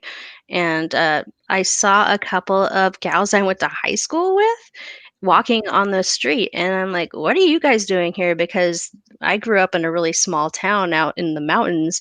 I'm like, this is strange. What are you doing in downtown Seattle? And they're like, oh, it's our daughters are going to see this show and we're dropping them off. I'm like, oh, funny thing, I'm going to go shoot that show. But yeah, it was like their first time going to a concert on their own. They were little teenage girls and they're going to see, their pop icon, and it was kind of cool. Yeah. That's cool. What was everybody's first concert? Now that you say first concert, it makes me wonder. Well, Neil mine. Young. Oh, Neil Young. Oh, go ahead, Neil Young. Screw mine. Neil Young. I just lost this round. This was in the 80s. I'm trying to think exactly what year, but it was part of a music festival in a smallish city in South Dakota, and that's where I was living at the time. And yeah, the festival came to town, and he was the headliner for it. So I tried to go back this last year, but we didn't end up getting this show. So Aw, next time, that's too post bad. COVID. Yeah. Right? That's incredible, though. That's an incredible first show to go see. Wow. Yeah. Quite the spectacle. Yeah. Right? Sorry, cut you off though. No, that's okay. I just went and saw a local band. I was going to the UW, and my sister was a little grunge brat in high school and really wanted to go see this band playing at the UW at the Student Union building. And so we went and saw Sky Cries Mary, and that was probably like early 1994. So yeah, I took my little sister to go see them, and I don't know if anyone's familiar with what they would do, but they're kind of like a psychedelic kind of band, and they had these really wild headdresses and like a psychedelic slideshow, and Oh, it cool. really kind of, yeah, it was a really cool first show to go and see, and I didn't know anything about them, but it was really fun, and yeah, I guess I've been going to shows ever since then. Wow. Nice. For me, the first band that I saw as a fan was Kiss, and I saw them in 1979 Nice. when I was in fourth grade. So I've been going to concerts since fourth grade, and my mom Nice. brought me. Wow. Yeah, Yeah, nice. my mom brought me and an older neighbor friend that actually got me into the band because I didn't know who they were probably like a year prior to that show, but I just remember him. I was over at his house and he was playing Kiss Alive 2, and I was looking at the album cover, and there was a gatefold, so it opened up, and you saw the, pyro and stuff going on from a stage shot that's inside that album cover. I'm like, what is this? And you're hearing the music kind of going along with it, and then flip it over, and you see Gene Simmons has blood dripping out of his mouth. I was like, what is that? Who was that? Yeah, so I just kind of started listening to that band, and then my mom's the one who knew that they were even. I had no idea that they were coming to town. I was 9 years old, but I still remember this. It was at the Seattle Coliseum, which was Key Arena, which is now that climate control thing or whatever it's going to be called. And back then, you could bring in all kinds of things. So my mom literally had a big old bag that had like Cracker Jack in it and a bunch of other it was like a picnic. And yeah, you could just go right in with that kind of stuff. And she brought a little not an Instamatic, but some sort of camera, like a pocket camera she had back then. So I've got 3 pictures from that show that she took. Oh wow. From our Nice. seats. They were way back, far away. Awesome. But I have that. Yeah. So cool. Yeah, these little square pictures. Aw. From So that awesome. show. Yeah. I'm one of those people, at least for the early shows that I was going to, or like most of the shows in the 80s, that I kept my ticket stubs. But that's the one show I don't have. Aw. Yeah, the very next show, which was AC/DC from 1982, that I have on, but the Kiss one's missing. Don't know whatever happened to it. My mom probably actually had it in her pocket or something, but yeah, so that it was all downhill after that. That show. I mean, I gotta say, my parents were in some record club in the 70s, and they somehow ended up with Kiss Love Gun. And it has they're all standing there on like these stair thing, and there's all these women laying on the ground wearing like bodysuits and stuff. But I was like, there's a song with my name, Mom and Dad. I'm like 4.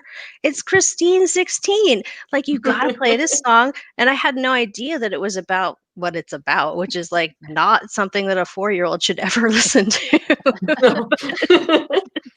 Maybe not, but No. But yeah, I think that's actually Kiss is one of my first musical memories. right. Great. My first concert, most people will be absolutely surprised. My metal friends and extended family. Avril Lavigne was my very first concert. And it was before I got into heavy metal, photography, anything like that. I was still in high school, and I kid you not, I dressed just like her. The only difference that you could really tell was that we didn't have the same color eyes. So a lot of girls that were younger than me came up to me thinking I was her all night. And my mom came with me, and we were both we got floor tickets, so we were right up front, and it was like a really cool experience at the time, because it was like, of course, I was diehard then. 3 years later, I no longer was, but metal was from there on. But it was definitely really funny just to be like that moment of being like, oh, you're Avril Lavigne, and girls were like almost crying, and like they'd see me, and I'd feel really bad to break their heart and be like, I'm not her. I'm really sorry. Like someone even thought I was wearing contacts just to trick people. I'm like, no, I'm not wearing contacts. These are my natural eyes. My mom would be like, no, she's not from Eastern Canada. She doesn't know a lick of French. I don't know. It's not me. I'm so sorry. But then a few years later, to jump into my first metal concert was to jump to a complete different contrast, was Ozfest 2004. So that it had Judas Priest, and I think it was Judas Priest, Slayer. It had quite a lot of bands on it. Like even Dimmu Borgir from Norway. It was like I think it was their first time here or their first time on an American festival, either way. But that was a really cool experience too. And then, yeah, it was pretty fun. Then I jumped to metal and never went back. But Well, we were talking about this earlier, that for me, growing up and being into metal, and then I started to expand my horizons, being into different styles of music, even as a teenager. One of my guilty pleasures. So, hi, Tony. I see you in the chat. Nice to see you.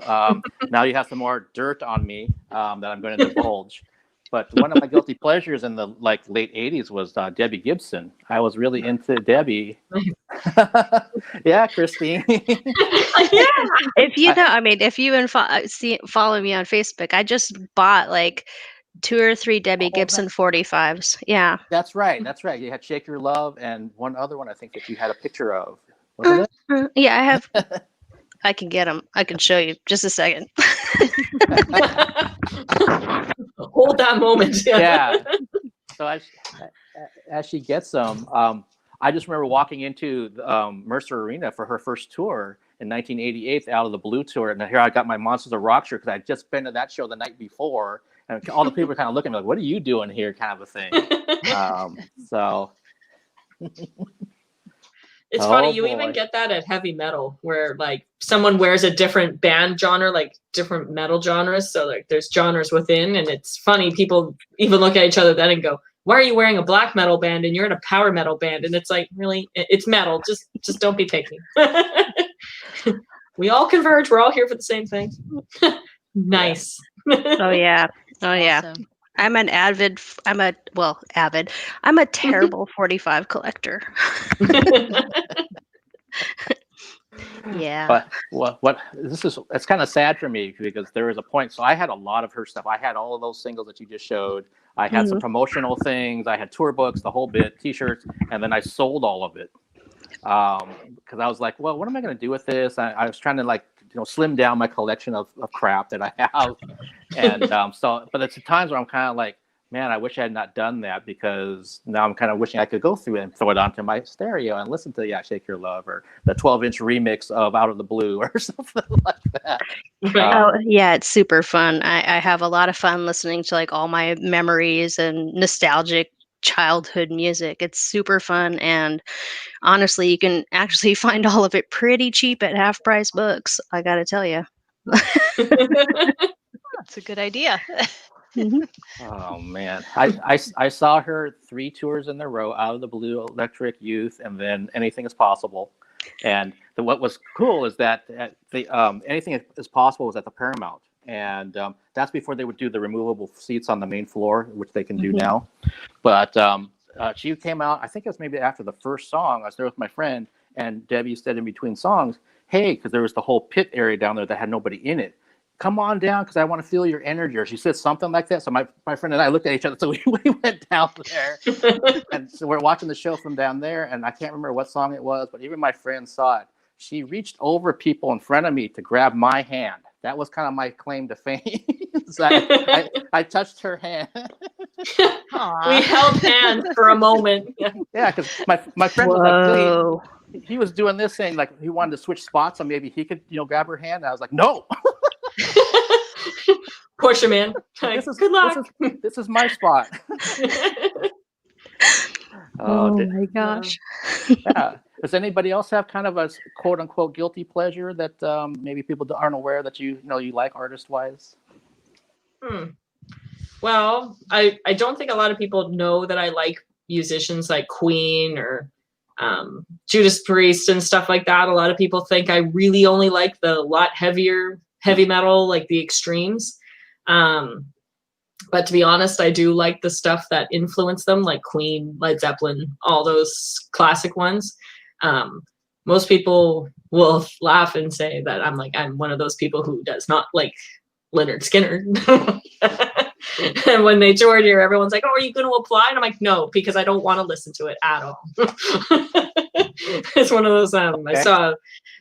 Sounds horrible to say because it's a lot of people do like Lynyrd Skynyrd, and I respect what they do, but it definitely was not my cup of tea. So when they toured and came through, when Peter and I both decided, I'm like, "Oh no, it's all yours. It's all yours."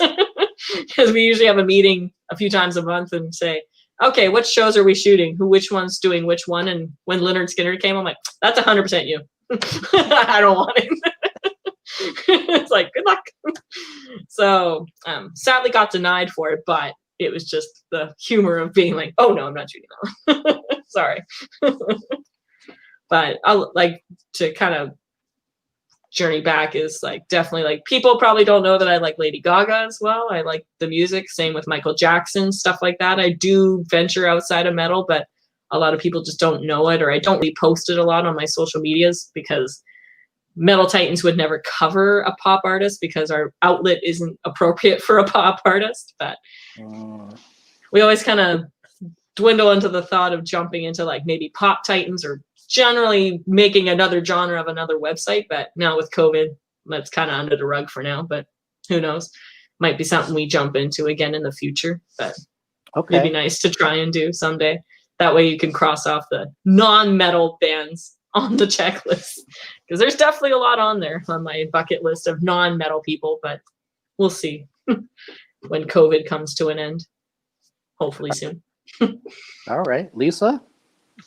I'm not sure these days. I guess I see my musical taste as pretty open, pretty broad these days. I'm actually really interested in finding new music, and I'm always surprised at new genres that I either didn't know about or didn't know I liked, or went to shoot and came home singing along with, or whatever. I think any of the guilty ones lie in the box of music from my childhood that I recently picked up from my parents, and there were definitely some embarrassing surprises in there. So, ooh, didn't know I liked that one. So I won't share the details, but maybe we'll go through piece by piece and just post some photos someday. All right, fair enough. I know. Gosh, I just thought about somebody else too besides Debbie. That well, it's not. I don't. People know I love the Eurythmics, but then a lot of people didn't realize I was a huge Bananarama fan. I mean, I collected all kinds of stuff from them. I've got 2 signed posters from all 3 of the original members, and it was Cool. just like, Mark, you listen to that, because I was into Metallica and Slayer and all that stuff in the '80s, but then I'd be listening to I Heard a Rumor and Venus and all this other stuff at the same time. I still love that music to this day. It's definitely a nostalgia thing, hearing that stuff up, and also, but sometimes I listen to the production, like, man, that stuff sounds really good, and that was recorded, decades ago. So from that side, I started kind of looking at it from a technical side too. But yeah, I guess that was kind of the planting of seeds when I think about it. That I just started broadening, and through college, I listened to all kinds of different things, and I got into Katie Lang and the Rippingtons and all this kind of other stuff, and it just kept growing. I was just like, why limit myself? What else is out there? Just like what you just said, Lisa. There's always new things that I'm hearing, discovering. Someone's turning me on to. Even like in Alice's case 3 years ago, I didn't know who they were. I don't know that band. I didn't know where they came from or the other things they had going on. And as soon as I listened to it, I said, oh, this is pretty cool. I like this. Oh, they're coming to Everett and Seattle. Okay, maybe I should go check them out. And then now I've done 59 dates on a tour with them virtually. So it's all kinds of surprises in life, I suppose. That's so Nice. cool. Yeah, that's really cool. Yeah, and Tony, I see you're saying country music. So okay. I think it's a little pukey face. Yeah. Okay.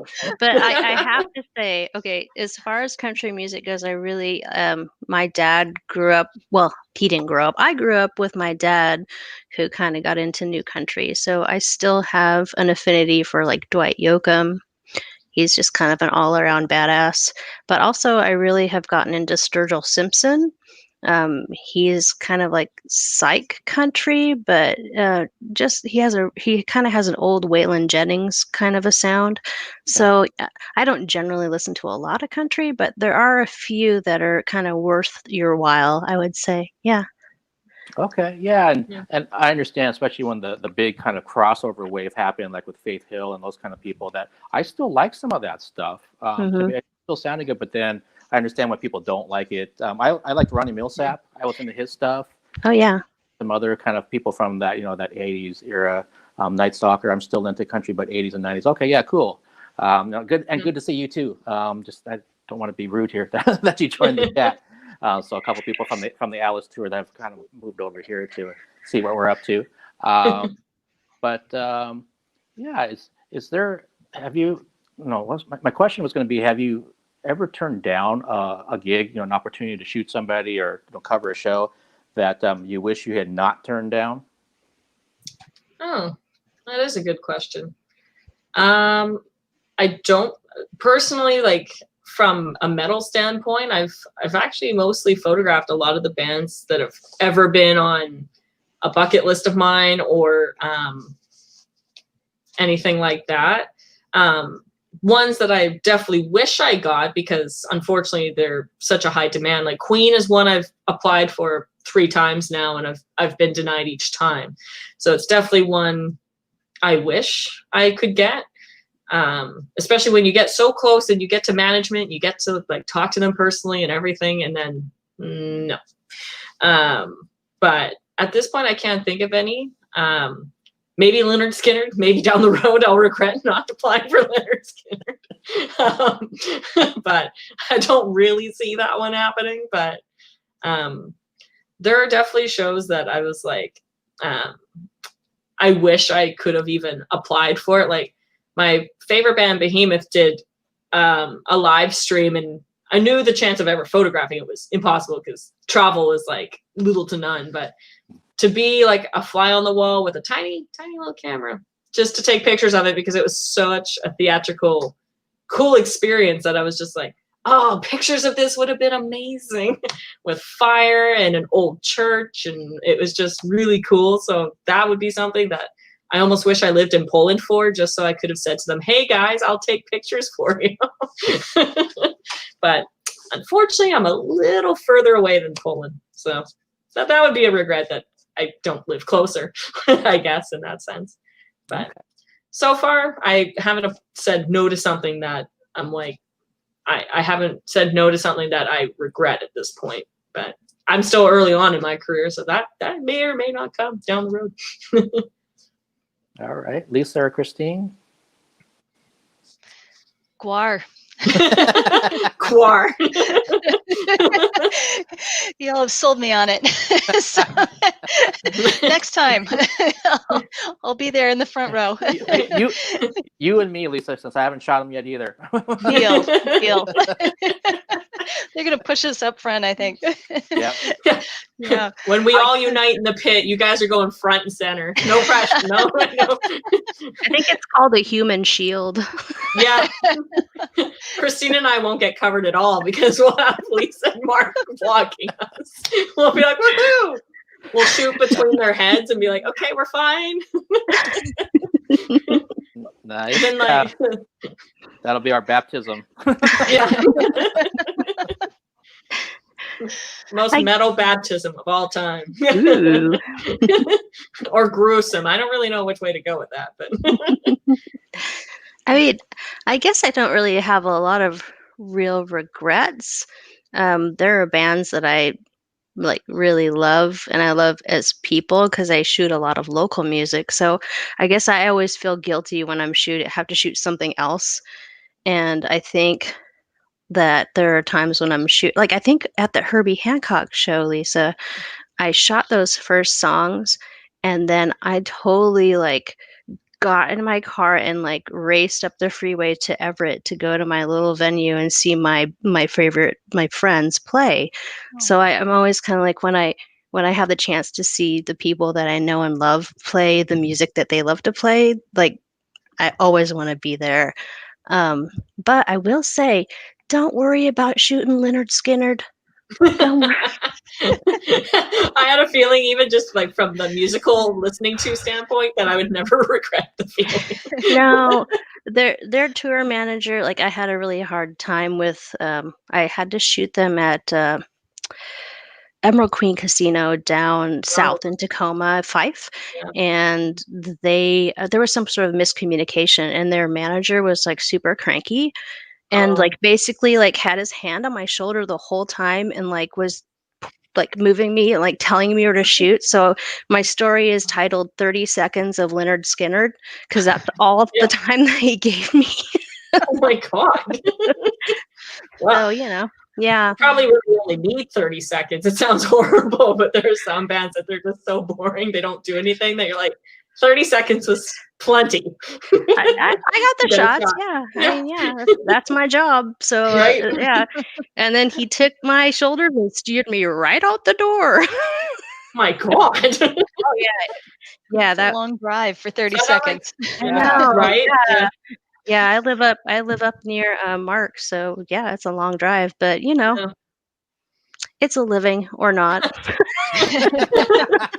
Kind of. Yeah. I don't think I'll ever understand those artists where they give you 30 seconds or they give you a little bit of the second song and that's it kind of a thing. It's like, why even Yeah. bother? Yeah. And because I think it was at the fair that for Steven Tyler when he was solo that Bill was there and a couple yeah. other people and they're like, I've got this amount of time for this song, and because I think he was like Facebooking about it, so I'm like, holy crap! And he got the shot, great Yeah. photographer.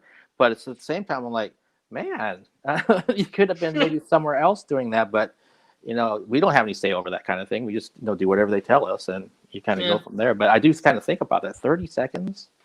Yeah. Yeah, that's insane. Yeah. That's like insane. I But it's remember a great Blink-182 story. did it. Yeah, Yeah. right? It is.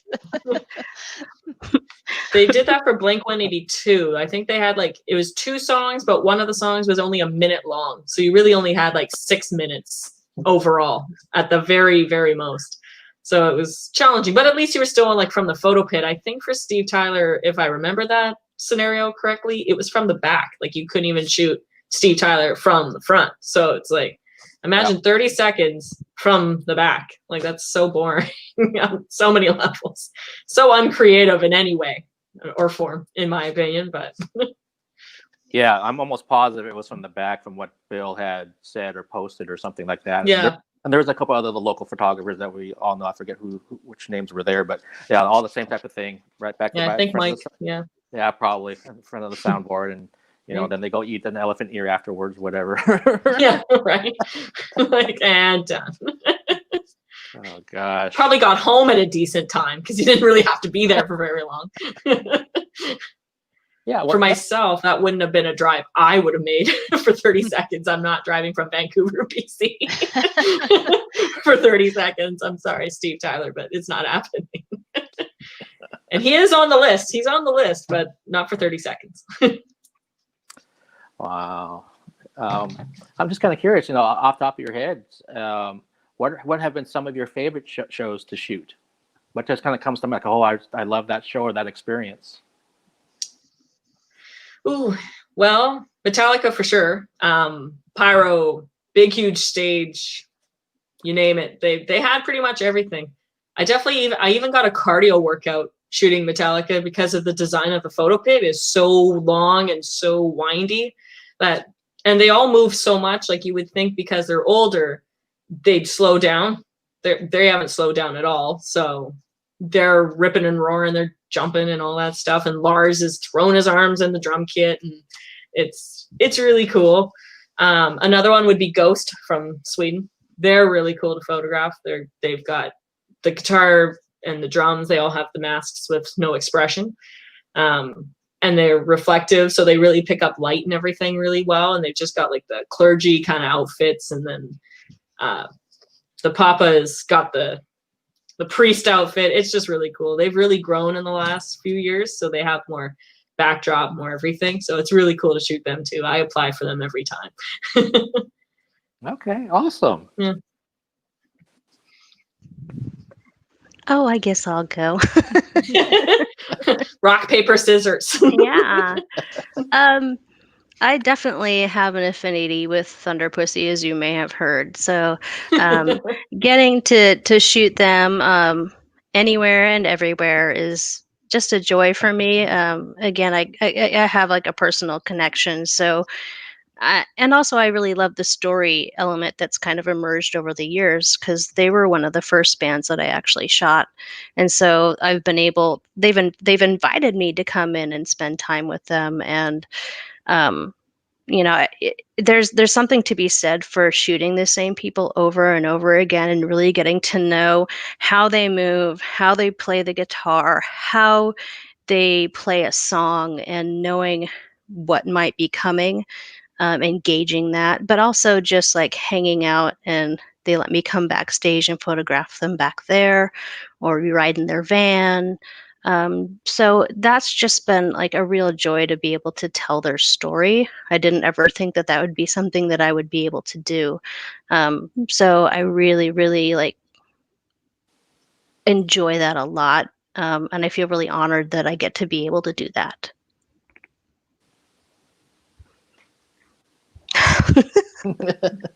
Plus, they put on a hell of a show.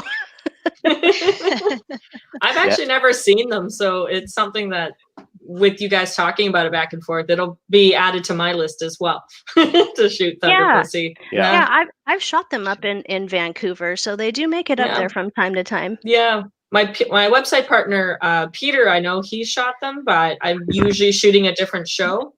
Yeah, I might have met him then.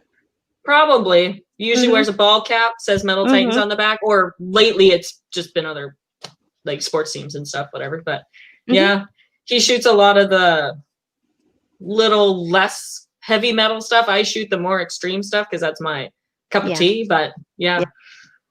Cool. You probably have run into him from time to time. And he travels to Seattle too, like I do. So cool. We both jump back and forth. Yeah. Nice. I guess a couple stand out for me. So Jean-Michel Jarre was a really fun one. It was just really visually kind of big, and someone that is a bit of a pioneer in the electronic field, and so that was kind of fun. But my editor and I actually missed each other somehow about whether or not we had the show. So I remember just jumping on the bus at the very last minute and, running downtown to get to the theater, and came in at just the perfect moment. And there were lasers and screens. It was just really huge. And they gave us access to the whole theater. And that's so cool. that, yeah, it made it really enjoyable to shoot. Was that when he was at the Paramount? Yeah. It was quite the show. I was really glad to get to go. I'm glad it worked out. And then similarly, this one was at the Showbox Thievery Corporation. And I know they come back there pretty often. Again, they're just really visually, interesting. They kind of draw you in. They've got lots of different singers and rappers, and everybody kind of cycles through. But they let us stay in the pit the whole set, and it was, I want to say, like 2 hours long, and you could shoot every angle, you could shoot every artist, and that made such a difference than the usual 30 seconds or 3 songs. Nice. And yeah, so those really stand out. They were really fun shows photographically. Awesome. Yeah. Awesome. I'd like to add, like when Christine mentioned being close to Thunder Pussy, myself, I'm close to Behemoth because they were my first band that I shot, and I've now shot them 15 times, and I've physically seen them 22 times. So I've grown and gotten to know them from like when they toured in a van to now playing arenas, touring with bands like Slipknot and Slayer and all the bigger heavy bands that they now bring production with them. So they now have fire, they now have stage pyro, and they're another band that I definitely have grown closer to, and being able to see them backstage, take pictures, do all that, and just really grow and get to know them as well. So that's where it's definitely like, yeah, they'll always be a top one too on my list, especially now that they've grown to having pyro in North America and whatnot. It's not just something they have on their European tours. So it's really cool. But that is also a bucket list, is to see them on their European tours in a different crowd, different environment than here in North America. Yeah. That's cool. I'm definitely a little bit envious when you have a relationship like that with Thunder Pussy or with Behemoth. And I guess I have that with Alice now, having spent so much time with them. Anytime they come back up to the Northwest, then I think we'll be hanging out a lot more than just, fan to band kind of thing. So that's pretty cool. Might go grab coffee, right? Yeah, they might be crashing in my apartment. I don't know, depending on what's going on. Gosh, I was trying to think if there's things that off the top of my head. I had one. Well, one of them was Katie Lang recently in 2018 at the Moore Theater, just because I've been a huge fan of hers forever. And I saw her like 4 times on my own. And then just getting a chance to be there, shooting her set, writing the reviews, all that kind of thing. She was playing the album that got me into her music back in college in its entirety. And I still, to this day, I couldn't believe the fact that she sang everything in the same key. So most people after 20 some odd years, especially as high as she goes sometimes, you think, okay, she's going to drop it down half a step or maybe even a whole step, or you not even go there, just kind of drop it an octave. She hit every freaking note off that album, and I was just like, I just couldn't believe what I was hearing. And even I think somebody like for the Seattle Times or somebody else that wrote a review was saying the exact same thing, saying she hit everything note for note in the same key from the album from 1992. And so that was a great experience. I think the other thing for me, not so much show-wise, but just in general, when there's like that kind of camaraderie that happens at some of the shows with fellow people that I've gotten a chance to meet, and it's happened at metal shows, it's happened at non-metal shows where you see familiar faces. Thunder Pussy definitely on New Year's Eve, we all know each other for the most part, and just like a big party. I think Char, you were there for the first time when Priest came through in 2018 down in Kent. So Mike was there, Neil was there, you were there, Michael, all these people that were all just talking about, and there's fans that know Savoya and Neil obviously. So then they start talking to all of us, and this looks like a big old party basically. And I love that fact that I not only get to see it as a fan, but I get to see it as a media person. It trips me out that I first heard Priest in 1982. And so all those flashbacks start happening. Like, remember sitting down in your parents' basement when you're spinning Screaming for Vengeance, and now they're playing this song while you're shooting it? It's like, I'm so lucky in that sense to have those opportunities to, kind of relive my childhood memories with those type of bands, and then also discover brand new ones that I knew nothing about. It's like, man, these guys are so great. And we have a lot of local talent, as Christine will know for sure. Man, the pool of talent around the greater Seattle area is just amazing. It's endless. It just seems endless to me. I'll discover this one and someone, oh, have you heard these guys? Have you heard these guys? And even if I haven't seen them pre-pandemic, some of them I've got a chance to do a virtual interview with. So it's like, well, I haven't seen you play live yet, but at least I'm talking to you now. And sometimes I'll play a tune live, streamed, of course. But then they say, well, Mark, we can't wait to meet you after, once we can actually play at the Sunset or play at, Neumos or somewhere like that. So I can't wait either. Right. So, yeah. And Tony said something a while, favorite artist or bucket list. So Tony, we kind of talked about the bucket list thing. And this will stay up on YouTube and on my Facebook. So if you want to go back, I don't know. Does anybody have a favorite artist? I think that's so hard to say because I have too many. I have too many nowadays. If you asked me 5 years ago, Behemoth would have been the only one. That would have been all there was. Actually, more like 10 years ago, because when I started Metal Titans, it really opened my eyes to new music within rock and metal. It wasn't just extreme metal 24/7 all the time. It opened my eyes to photographing other musical genres, which led me to apply for bands like AC/DC, Iron Maiden, Kiss. 10 years ago, I would have said, why would I apply for that? That's stupid. Now I'm like, I'm so glad I did, because the website has opened my eyes to that and to getting that experience under my belt. And just those experiences were just fun in general, because big bands with pyro, woohoo, photographically entertaining, then hate to say it, jeans and a t-shirt really don't sell it for me anymore.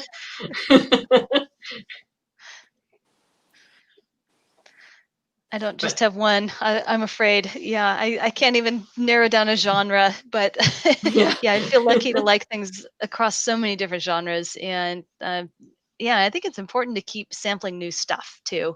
I don't want to get stuck in any genre or era. And I've been writing down recommendations all night because I want to follow up. So sorry not to have one though.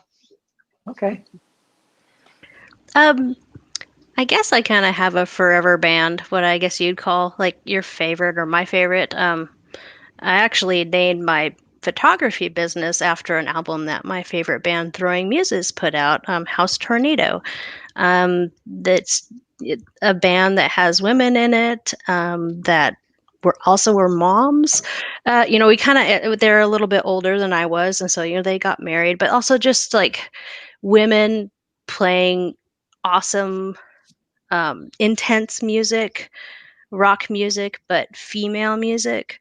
And in that time in the 90s when it was like alternative, it really kind of caught my eye, and it was not quite as like, the acid bleached Nirvana type music, but more cerebral.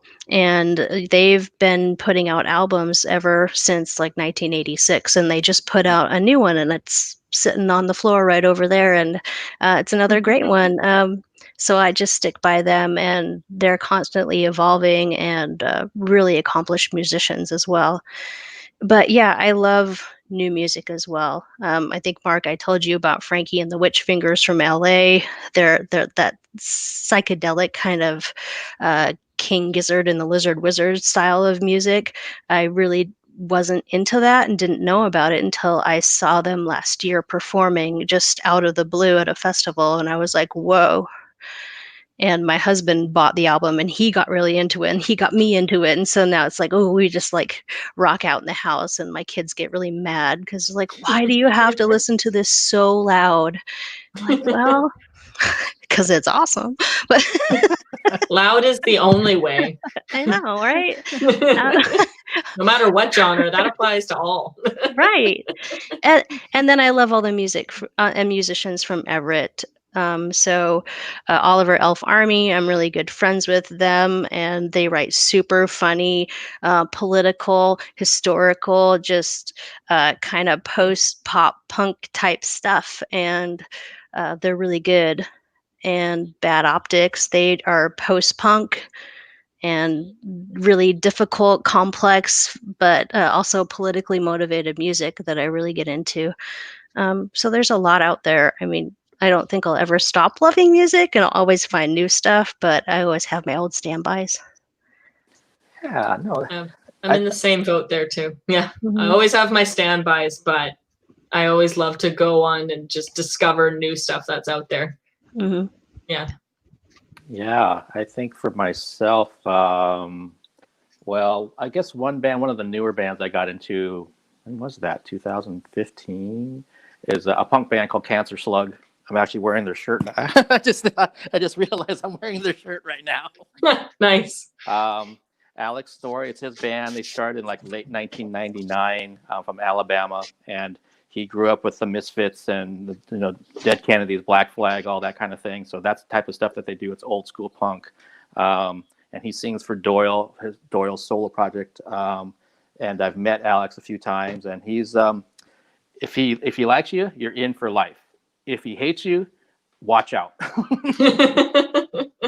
There's no middle ground with that guy, but he's the most open-minded person too, in terms of people automatically will hear the kind of music he does in their stage show and how crazy they go. So they already think he's a certain way. And even during this time with all the protests and civil unrest, he's been very outspoken about it in terms of things that I actually align with how I think. And so most people have been, some of his fans, I think he's already alienated some of his fan base because they're like, why do you think that way? And it's like, most of his friends are people of color. Most of his friends are female. Most of all this, and he'll just say it. And it's like, if you don't like it, basically fuck off. That's the way he looks at it. He's like, I don't need you to be a fan. I don't need you to buy merchandise. I don't need to do anything. Just go fuck off and die. And he's that clear. And that's what I love about him. You know where you stand with that guy. And again, having a chance to meet him in person, he's the real deal. So it's one of those bands that they're not for everybody.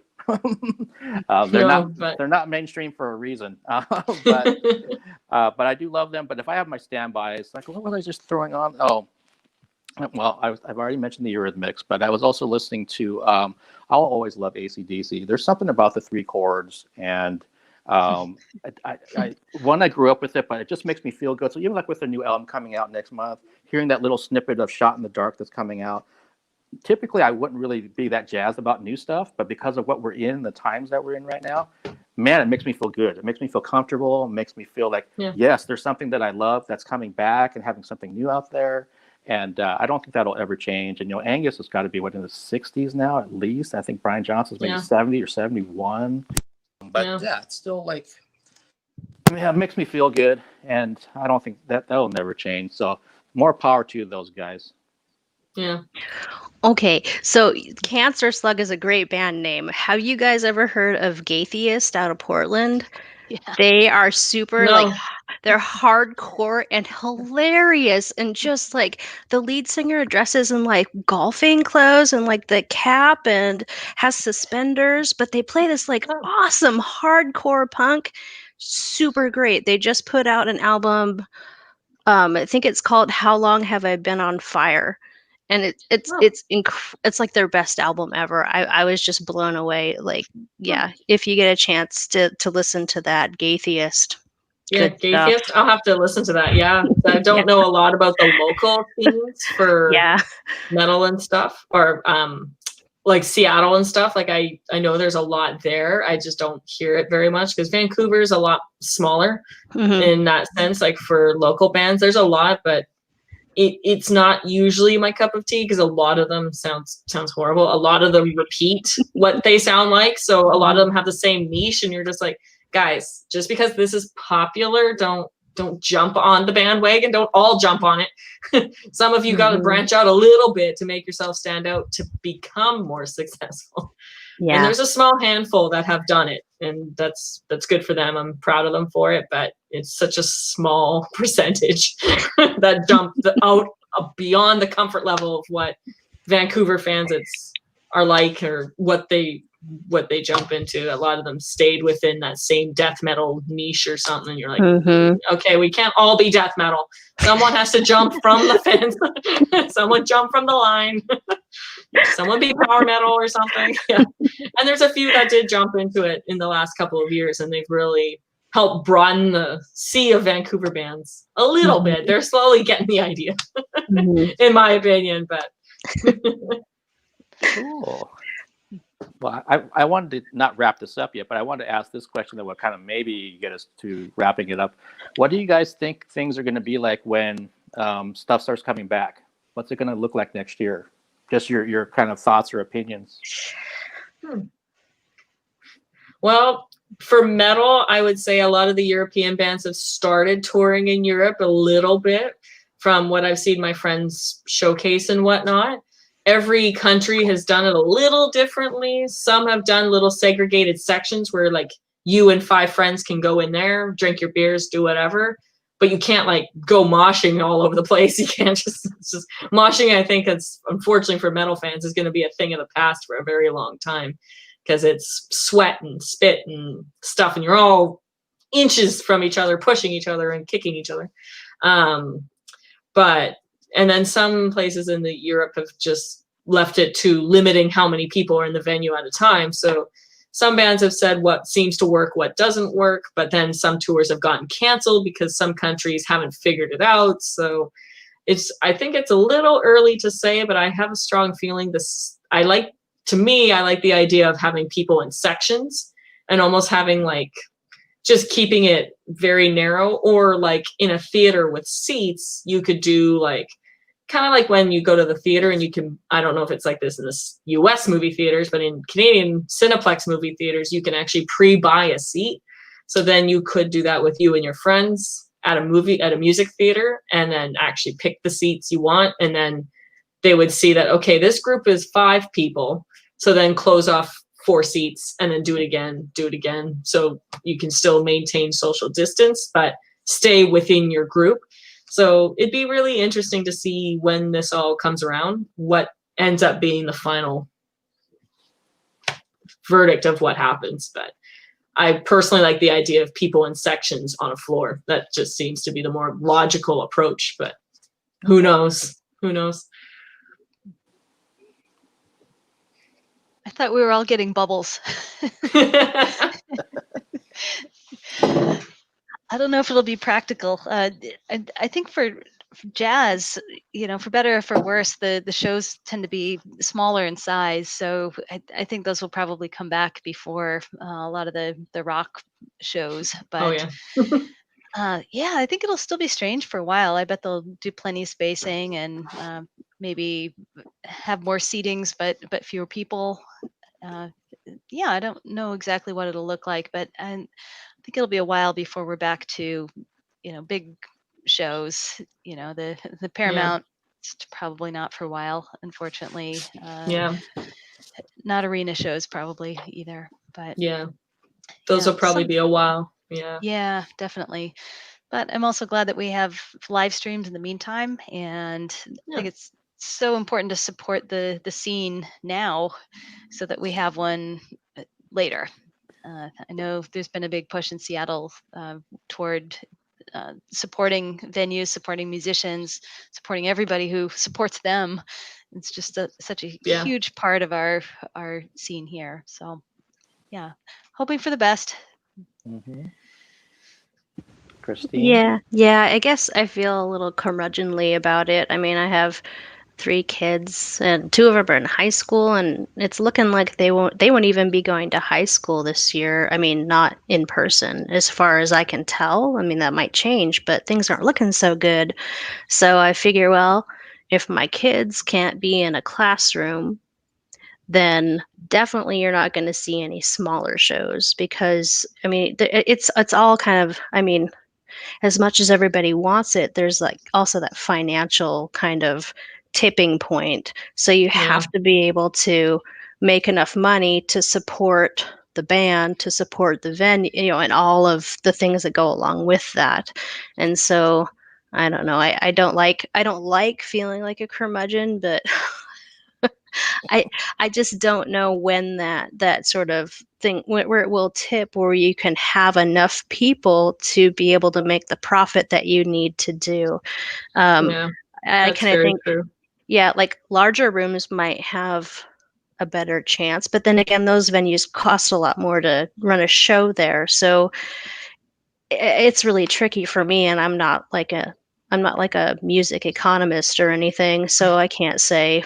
But I don't know. It doesn't look great to me. It's very hard to say because like for a lot of the metal bands that I am close to, they're all stemmed from Europe, and I don't see them coming over here doing 40 dates anytime soon because like you say, Christine, that venues, you have to have a certain capacity to make the money to pay for what you just rented out for your show.